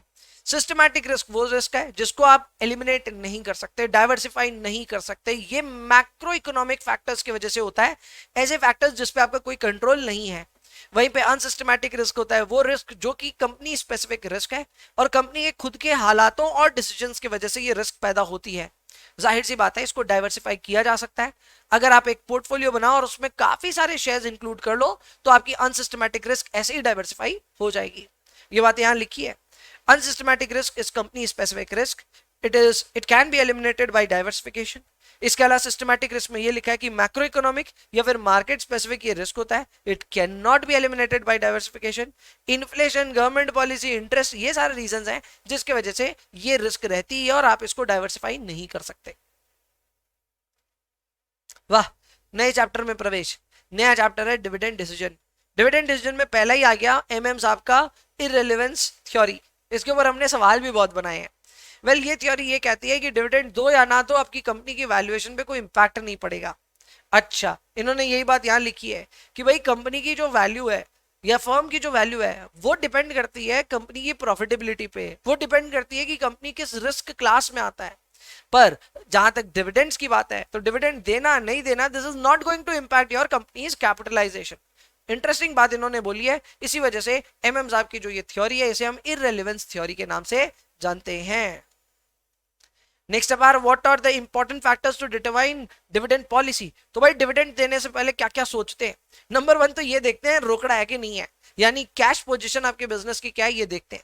Number 2 हम further investment opportunities भी देखते हैं कि अगर हमारे सामने आगे कोई इन्वेस्टमेंट अपॉर्चुनिटी है तो जाहिर सी बात हम डिविडेंड में कट शॉर्ट करते हैं। इन्वेस्टर के एक्सपेक्टेशन से लेकर के मार्केट में क्या चलता है वो सारी चीजों को देखा जाता है और यही बातें यहां लिखी है। कैश फ्लो देखो, इसके अलावा शेयर होल्डर के एक्सपेक्टेशन, लीगल रिक्वायरमेंट अगर कुछ है तो पूरी करो, इन्वेस्टमेंट अपॉर्चुनिटीज देखते हुए चलो, मार्केट में क्या ट्रेंड चल रहा है वो देखो, एंड ओनरशिप पैटर्न। मैं कैसे भूल गया इस पॉइंट को। ओनरशिप पैटर्न होता है जहां पे ओनरशिप कंपनी की कैसी है वो भी बहुत हद तक डिपेंड करता है कि कंपनी का डिविडेंड क्या होगा। इसका एग्जाम्पल मुझे देना हो तो एक बढ़िया एग्जाम्पल दे सकता हूं मैं। एक तो पीएसयू का ले लो। पीएसयू जो होती है उसमें गवर्नमेंट के पैसे लगे रहते हैं, एंड इसी वजह से पीएसयू बहुत डिविडेंड देती है। डिविडेंड इसलिए देती है क्योंकि गवर्नमेंट के पास पैसे चाहिए, गवर्नमेंट को जब भी पैसे चाहिए पीएसयू बोलती है डिविडेंड अनाउंस कर दो, and obviously they enjoy the benefits. इसके अलावा और भी एक एग्जाम्पल है वेदांता ग्रुप में, मुझे याद नहीं आ रहा है कौन सी कंपनी थी, बट वो कंपनी में ना भयंकर पैसे देती है। आई थिंक हिंदुस्तान जिंक का शायद, जितना मुझे याद है। तो हिंदुस्तान जिंक जो है वो बहुत डिविडेंड देती है। ऐसा क्यों होता है? क्योंकि वेदांता कंपनी के पास में कोई खास पैसे नहीं रहते, उनकी लिक्विडिटी पोजीशन अच्छी नहीं है, तो उनको इतने सारे प्रॉफिट को ट्रांसफर करना होता है टू द पेरेंट कंपनी, एंड इसलिए वो लोग बहुत डिविडेंड देते रहते हैं। तो ये भी सिचुएशंस है, एंड ऑब्वियसली ओनरशिप पैटर्न भी काफी हद तक इन्फ्लुएंस करता है in the dividend policy of the company. आप सोच भी रहे होंगे भैया ये इतनी सारी बातें आप क्यों बताते हो हमको, क्योंकि यही याद रहेगा। आप एग्जाम में जब लिखोगे ना तो ये वेदांता, ये पीएसयू बैंक्स आपको याद आ जाएंगी, एंड इसी वजह से शायद आप एग्जाम में इस पॉइंट को मिस नहीं करोगे। आगे बढ़ते हैं। नेक्स्ट क्वेश्चन है कि कौन कौन से फैक्टर्स हम ऑलरेडी पढ़ चुके हैं इस क्वेश्चन को। Leverage analysis. लेवरेज एनालिसिस में हम ये सीखने वाले हैं सबसे पहले तो कि भाई ऑपरेटिंग और फाइनेंशियल रिस्क क्या होता है। हालांकि हमने इन दोनों चीजों को कैप्चर किया हुआ अपनी क्लास में, डेडिकेशन के साथ पढ़ा है, लेकिन फिर भी रिपीट करा देता हूं। किसी भी बिजनेस में जो रिस्क होती है वो प्राइमरली दो तरह की होती है। एक तो बिजनेस की खुद की रिस्क, एक फाइनेंशियल रिस्क, यानी कि जो आपने फाइनेंसेस ऑब्टेन किए हैं अगर उसमें डेट वेट है तो वो आपके लिए बिजनेस में रिस्क क्रिएट करेगा। रिस्क प्राइमरली आती है because of involvement of fix cost, जो कि फिक्स्ड ऑपरेटिंग और फिक्स फाइनेंसिंग कॉस्ट दोनों हो सकता है। अब बात करें बिजनेस रिस्क की, तो बिजनेस रिस्क भी दो तरह की होती है, एक होता है सेल्स रिस्क और एक होता है अपना ऑपरेटिंग रिस्क। सेल्स रिस्क को कैप्चर करना लेवरेज चैप्टर में नहीं है कवर्ड, लेकिन ऑपरेटिंग रिस्क को कैप्चर करने के लिए एक मेजर है जिसे हम कहते हैं डिग्री ऑफ ऑपरेटिंग लेवरेज। वैसे ही फाइनेंशियल रिस्क को अगर हम कैप्चर करना चाहते हैं तो एक मेजर है डीएफएल, इन दोनों को मिला के डीसीएल भी बनता है, वो एक अलग बात है। डीओएल इस वजह से है हमारे बिजनेस में रिस्क क्योंकि हम अपने बिजनेस के कॉस्ट स्ट्रक्चर में फिक्स कॉस्ट के एलिमेंट को जगह दिए हैं। वहीं पे फाइनेंशियल रिस्क हमारे बिजनेस में इसलिए है क्योंकि हम अपने कैपिटल स्ट्रक्चर में डेट को जगह दिए हैं। इन दोनों की वजह से हमारी फिक्स कमिटमेंट तय हो जाती है, and that fix commitment can create significant risk in our business in case the business heads to the south. Perfect. Next क्या है भैया? Break even point. Break even point मैं पहले समझा चुका हूं। ब्रेक इवन पॉइंट वो सिचुएशन है जहां पे आपका टोटल रेवेन्यू टोटल कॉस्ट से मैच हो जाए, या फिर मैं बोल सकते हैं जहां पे आपका ईपीएस 0 हो जाए। तो भाई यहाँ पे बहुत सिंपल चीजें हैं। अगर हम यहाँ पे फाइनेंशियल कॉस्ट को ब्रेक इवन में इंक्लूड करते हुए चलते हैं तो फिर हमारा जो ब्रेक इवन है वो ईबीटी इज इक्वल टू 0 पे होता है। यानी अगर आप अपने इंटरेस्ट को भी अपना खर्चा मानते हैं तो उस केस में आप ईबीटी को 0 देखना चाहेंगे इन ऑर्डर टू सी कि आपका ब्रेक इवन हुआ कि नहीं। पर अगर आप अपने फाइनेंशियल कॉस्ट को पार्ट ऑफ कॉस्ट नहीं देखते, आप उसे एक फाइनेंसिंग अलग से कॉस्ट देखते हो, तब आपको ईबीटी तक नहीं जाना, आप ईबीआईटी को ही 0 कर दो, that will also be considered your break even. ये बेसिकली जो बात लिखी है ना, ये ब्रेक इवन पॉइंट और फाइनेंशियल ब्रेक इवन पॉइंट को मेंशन कर रहा है। इसके ऊपर हमने प्रैक्टिकल्स भी बनाए हुए हैं, एक बार देख लेना। एग्जाम्पल दिया इन्होंने, भरने के लिए कुछ भी हो जाएगा भाई। नेक्स्ट अब इस फाइनेंशियल लेवरेज पहले पढ़ चुके हैं। कंबाइंड लेवरेज वैसे तो सिंपल ही है, अगर आप ऑपरेटिंग लेवरेज और फाइनेंशियल लेवरेज को आपस में प्रोडक्ट कर दो, मल्टीप्लाई कर दो, then you will get combined leverage. Combined leverage is extremely critical for a business क्योंकि हम ओवरऑल ये चेक करना चाहेंगे कि ऑपरेटिंग लेवरेज हो सकता है ज्यादा हो पर फाइनेंशियल लेवरेज कम हो, कोई प्रॉब्लम नहीं है। फाइनेंशियल लेवरेज ज्यादा हो, ऑपरेटिंग कम हो, कोई प्रॉब्लम नहीं है। पर यदि दोनों ज्यादा है तो बहुत प्रॉब्लम है। एंड इसको पता करने के लिए हम कंबाइंड लेवरेज या फिर टोटल लेवरेज कैलकुलेट करते हैं। If the value of combined leverage is above normal levels, then in that case we can conclude that the business has significant operating and financial risk. Next question है कि financial leverage किस तरह share holder को reward कर सकता है। तो भाई ये बात तय है, हमने इसके बारे में बात भी की कि फाइनेंशियल लेवरेज की वजह से शेयर होल्डर घबराने लग जाते हैं और वो अपनी रिक्वायर्ड रेट ऑफ रिटर्न को बढ़ाने लग जाते हैं। पर यह बात भी सत्य है कि financial leverage can actually favourably impact the shareholders as well. ये बून और बैन दोनों है, करेक्ट। तो ये बून और बेन कैसे हुआ? ये इस वजह से हुआ क्योंकि अगर सब सही रहा तब तो ये फायदा देके जाएगा, पर सब सही नहीं रहा तो ये नुकसान देके जाएगा। फायदा कैसे देता है ये? फायदा इस वजह से देता है कि कल को अगर कंपनी का रिटर्न ऑन इन्वेस्टमेंट इसके कॉस्ट ऑफ डेट से ज्यादा हुआ, यानी कि कंपनी डेट उठाया और उस डेट से जो काम किया उसमें और ज्यादा पैसा बना लिया, तो इससे डेफिनेटली शेयर होल्डर्स को फायदा होगा। जो भी रेजिडुअल इनकम कमाई जा रही है वो किसको मिलती है? शेयर होल्डर्स को मिलती है। So definitely the wealth of the share holders will expand. But what if it does not happen? अगर हमारा आरओआई हमारे केडी से कम हो जाए तो share holders will be largely losing their wealth, and obviously that is disadvantageous for them. Question number 6 है कि combined effect of leverage provide करता है risk profile of the business, यानी वापस कॉम्बाइंड लेवरेज पे ये क्वेश्चन है, तो इसके ऊपर हम बात कर चुके हैं। Combined leverage is a combination of operating and financial risk which denote the total risk that the company is facing. Question number 7 में रिपीट क्वेश्चन है, ऑपरेटिंग लेवरेज, फाइनेंशियल लेवरेज और ईबीआईटी ईपीएस के डिफरेंशियल लेवल को हमसे पूछा जा रहा है। Concept of operating and financial कितनी बार रिपीट हुआ है? अच्छा, एग्जाम में आना भी चाहिए, बहुत बार रिपीट हुआ, हम आगे बढ़ते जा रहे हैं। नेक्स्ट क्वेश्चन है कि डिग्री ऑफ फाइनेंशियल लेवरेज की अब बताओ सिग्निफिकेंस क्या है? वेल सिग्निफिकेंस तो यही है कि हम जानते हैं कि डीएफएल अगर बढ़ेगा तो कंपनी की फाइनेंशियल रिस्क बढ़ेगी। हम ये भी जानते हैं कि डीएफएल के बढ़ने से कंपनी का जो इंटरेस्ट बर्डन है वो भी उसके ऊपर भारी पड़ेगा। एंड फाइनली डीएफएल कैलकुलेट कैसे होता है? ईबीआईटी बाई ईबीटी से।